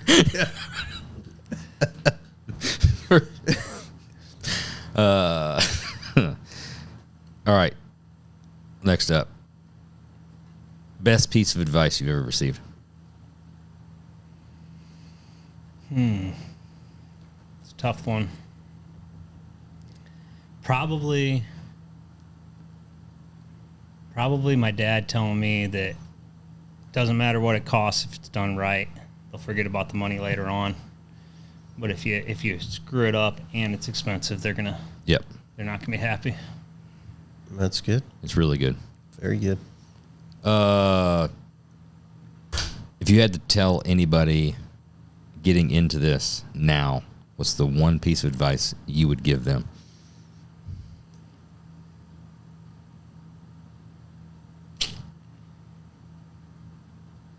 It's a tough one. Stay true to yourself. Do it your way. Work as hard as you can. That's Simple good. and easy. That's good. Yeah. Do you think we had I feel like an insurgence of newcomers? We all sat around and we talked about man, I wonder what's going to happen in the industry.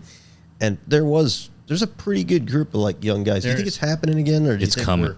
No, it's coming big time. You think so? Yes. I'm going to throw a controversial out here, though.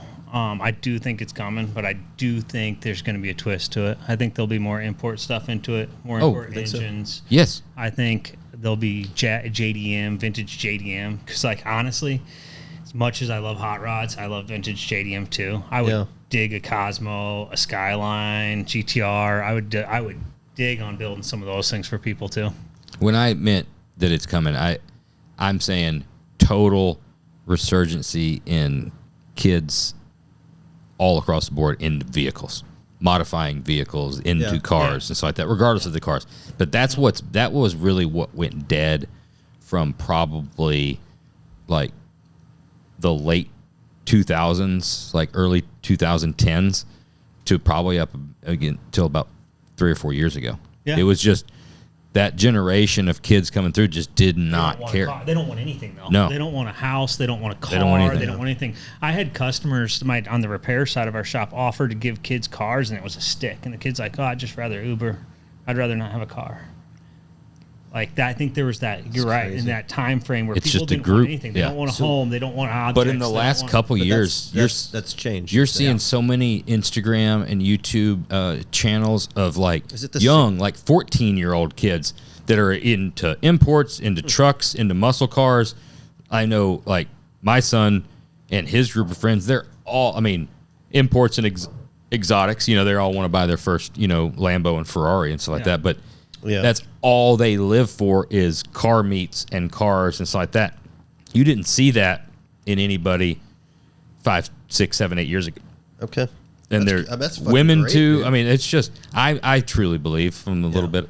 I saw more kids at Columbus the last day Yeah. than I have in a lot of time. Yeah. Younger kids, 14 to 17-year-old kids that were driving themselves there, coming in groups of high school kids. I was surprised. Yeah, it's cool. It's coming.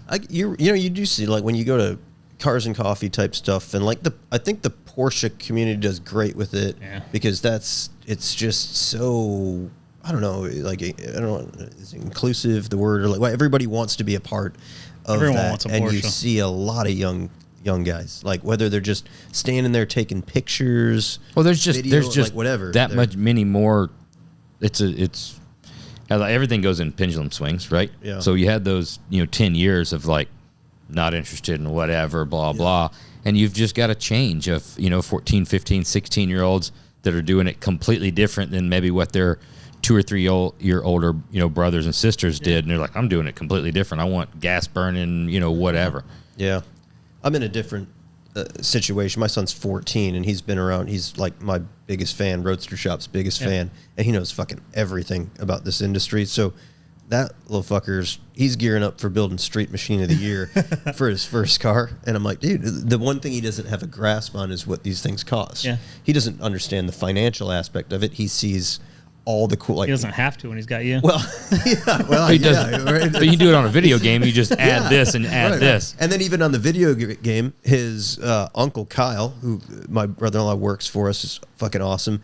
He is a video game rock star. So he gives him Credits. As a young kid, he gave him credits, so he would build whatever the fuck he wants. Nice. So he's built and then on top of it, he gets to drive like Roadster Shop cars in these video games. So he's got in his head, and he's got really good taste. He's built this like wide body 70 CUDA in his head, and he's got, I mean, dude, down to the seats, the gauges, the steering wheel, That's a big build for a first build. Yeah. every single piece.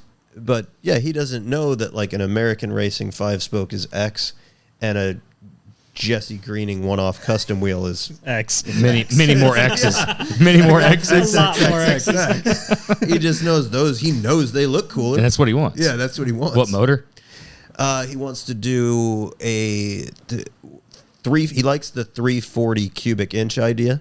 So I helped him, and we did a little Googling, and you can de-stroke an LS3 to hit 340 cubic inches. So he likes naturally aspirated, high spinning motors, high RPM motors. So Nice. NA 340, we'll target like 600 horse or something. I've already talked to Wegner about it.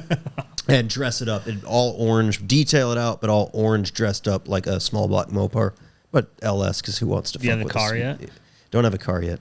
But the nice thing about those is 70 through 74 is ultimately like it's the same car. You can tweak some tail light panels and grills, but the body is the same.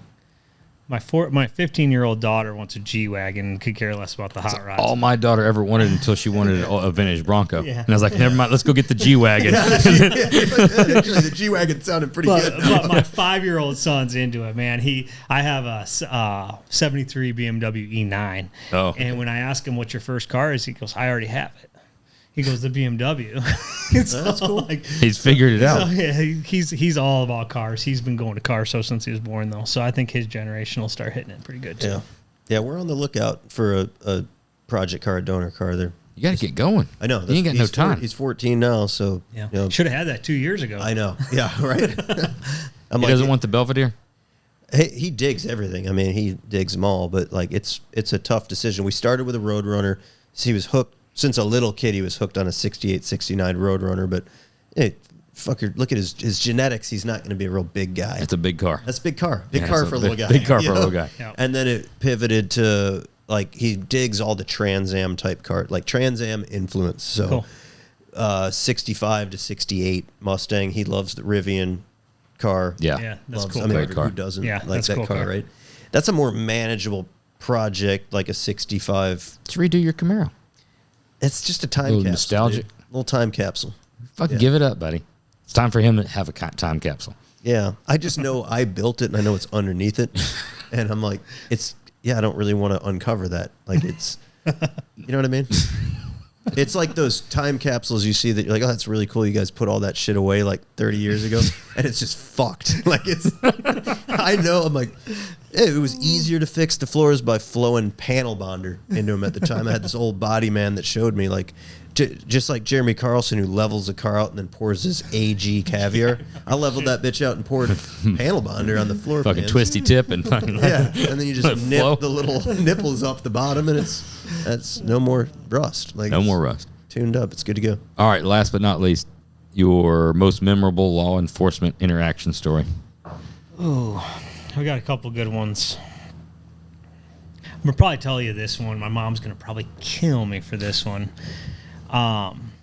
Heading back to my apartment in Wyotech, and we had this big long curve, and it was like 25 miles an hour. We all took it 75 or 80, whatever.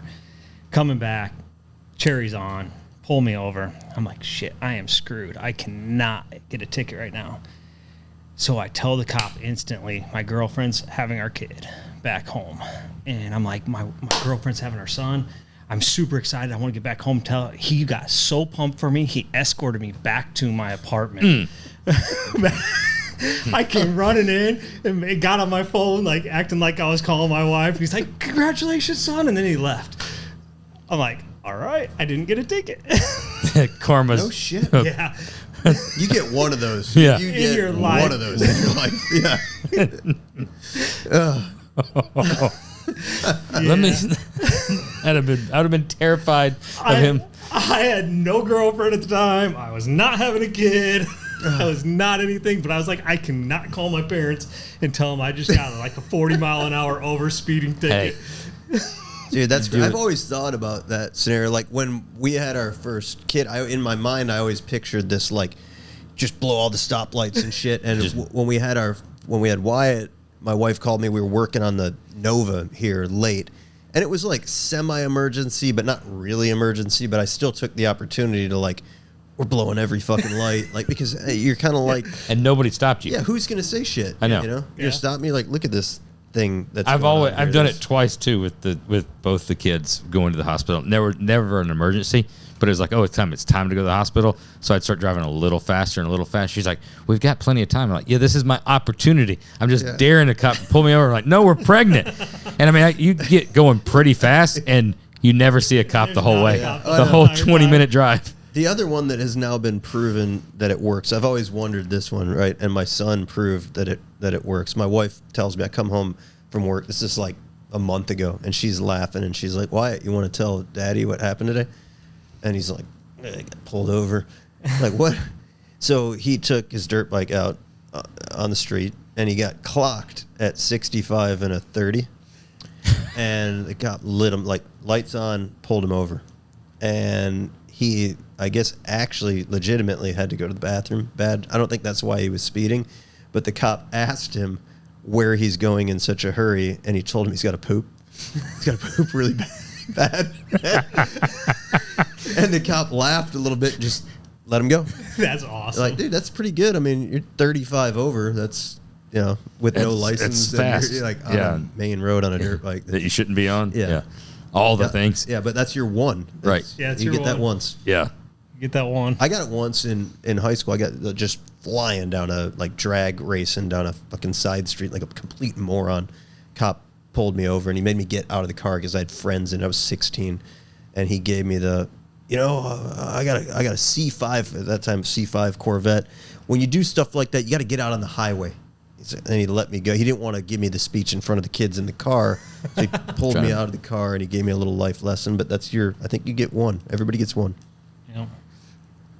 Oh, I had to poop. That's funny. Yeah. But it works. You always wonder, you're like, oh, dude, you got Oh, man. I had my Charger that I had 3 girls from high school in this thing, and I had the Dixie horn on it, like I said, and I'm cruising down, and at the time there's still payphones. For some reason, there's cops on a payphone, and the girls blaze the fucking Dixie horn while she's on the phone. And, oh, man, I did not get away with that one. She hammered me. Ooh. She was on the phone with her, like, lieutenant or something. Yeah, once they're pissed off, there's no getting out of it. And she started harassing me for, like, weeks afterwards. She'd just follow me through town. Shit like that. Yeah, pissed off cops are the Dixie worst cops. Yeah. I think, wouldn't we, like, even at the level of cars that all of us have been involved with, I don't want to speak for everybody, but yes, wouldn't you guys all want like a legit generally? Yes. Yeah.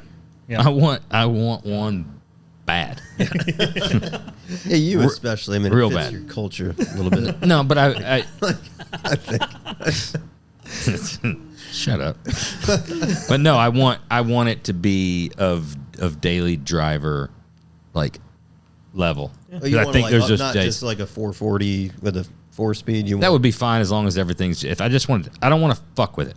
Yeah. But it needs to be one of those. There's days you never been in a General Lee mood. Like there's a day you get up and you're like, man, it's this is General Lee day. But it needs to have a little bit better suspension. I don't need to jump high, but I need to be able to take a culvert or two if I need it, and I need a push bar on the front. But it's like just a small itch that needs to be scratched. Once you do it a couple of times, you're like, all right, I did that. It used to be scratchable. Like you used to be able to buy it. There was a guy actually down the street from here that had a yard full of them. They were building them. I don't know if he's still around, but They had the buses and stuff. I think so. He was up in like Antioch. It was like a $25,000, $30,000 car. You get a nice paint job. It was a decent restored car, but dude, you get one. It's a $75,000 car now. Yeah. And it's not a good car to jump. If you're going to build a car to jump, there's better cars to jump. Like fixated on the jump, you can't like actually jump it. No, he wants to jump it. Did you see the fucking jump that thing over a speed bump, dude? Yeah, that they thing jump those once a year. Yeah, no, that's one time. I don't need to jump that. I don't need to jump that high. If it doesn't jump, I don't want it. Okay, that's the only reason you get a General Lee is to jump it. Did you ever watch the Dukes of Hazzard? Yeah, I watched it, but I was also like pretty mechanically inclined at the time and knew that was a stunt. No. And that was the end. When you saw the car just fucking fold in half and the fenders came over the doors and then it kind of dropped and then like the scene shook a little bit and then it was back straight again. Yeah, but you don't build it that way. Build it a little like so that it'll take a little bit. We've talked about that. I don't need to take it a lot. It just needs to. You need full travel suspension hidden underneath. 33s and mid travel will be fine. I kind of like it. I like the true to form generally, and it's got to have the Mopar starter. It's got to have that signature Mopar starter sound. Eddie, it's been awesome. It has been great. Yeah, it's been a lot of fun, man. Yeah. Love your story. Love the stuff you do. And I appreciate you coming out, man. Everything makes so much more sense now. You're so down to earth in your thought process. You're like, dude, I got things in my head. I'm gonna build them. I'm gonna work with the customer, and I like that. Like I said, once again, I want to make sure that the whole shop gets the credit for this. Though it's not just me, man. I got a phenomenal team that puts this together. And you did well. They told you not to drink too much, and you did. Yeah, they did. They'll be happy with me. None of us. Yeah, did. they lectured me. They said you're not drinking. You're not drinking. It is. You represent. It is really good. Well. It is really good whiskey. Very good whiskey. Yeah, that gets a rave review. The old Dominic stuff. Check it out. What's coming down the pipeline? What's next? What should we look out for? I know there's been like some talk about the Chevelle. Yeah, the Chevelle is going to be pretty awesome. I was hoping to debut it in SEMA, but I think we're going to push that off a little bit. It's going to probably be Sloaneker with that one. Okay. I actually got probably the next 2 to 3 years are going to be some pretty heavy hitters for us. We're pretty excited. I got that. I got a Chevelle. I got a couple Corvettes. An Impala, not a Chevelle. So I got a really nice 61 bubble top that we've been doing. We just kind of went incognito over the last 4 years. We really haven't posted anything, so I have 3 or 4 big builds that haven't had a single post. Hell yeah! So it's going to be pretty cool. Playing that game. Yeah, playing the game a little bit. Well, I would ask you like where should everybody follow you and where do they see your stuff? But If you're not posting Well, it, you can still check it out. We post a little bit. We post a little bit, and when they're done, I mean, we had a '51 Chevy truck that's in finalists right now for Truck of the Year early with Good Guys. It's really nice. We debuted in Raleigh, and so we do post it. Eddie's Riding Custom on social media, both Instagram, Facebook, TikTok. Sweet. Hell yeah. Yeah, give it a follow. After this podcast, you'd expect to see at least a dozen more followers. All right. I'll take it. I'm going to hold you to it. If not, I want my money back. There's 12 Australian customers that get pissed, listeners get pissed off every time. They're like, there's got to be more than us 12. My wife's from Australia, so that I might have a few more. I might You have might a few have more a- Australians. So Josh is offending her every fucking week, basically. It's all right. She doesn't care. She's good. She doesn't listen to this. Well, if she does, She will now. She's offended. Oh, man, it's been awesome. No, it's been great, guys. I Where are we going appreciate to see you? You're going to be at Triple Crown? We will be at Triple Crown. Cool. We're So- parking lot beers on us. Sweet. Sounds Absolutely. good to me. Appreciate it, guys. Thanks, you. dude. Yep. See you again next week.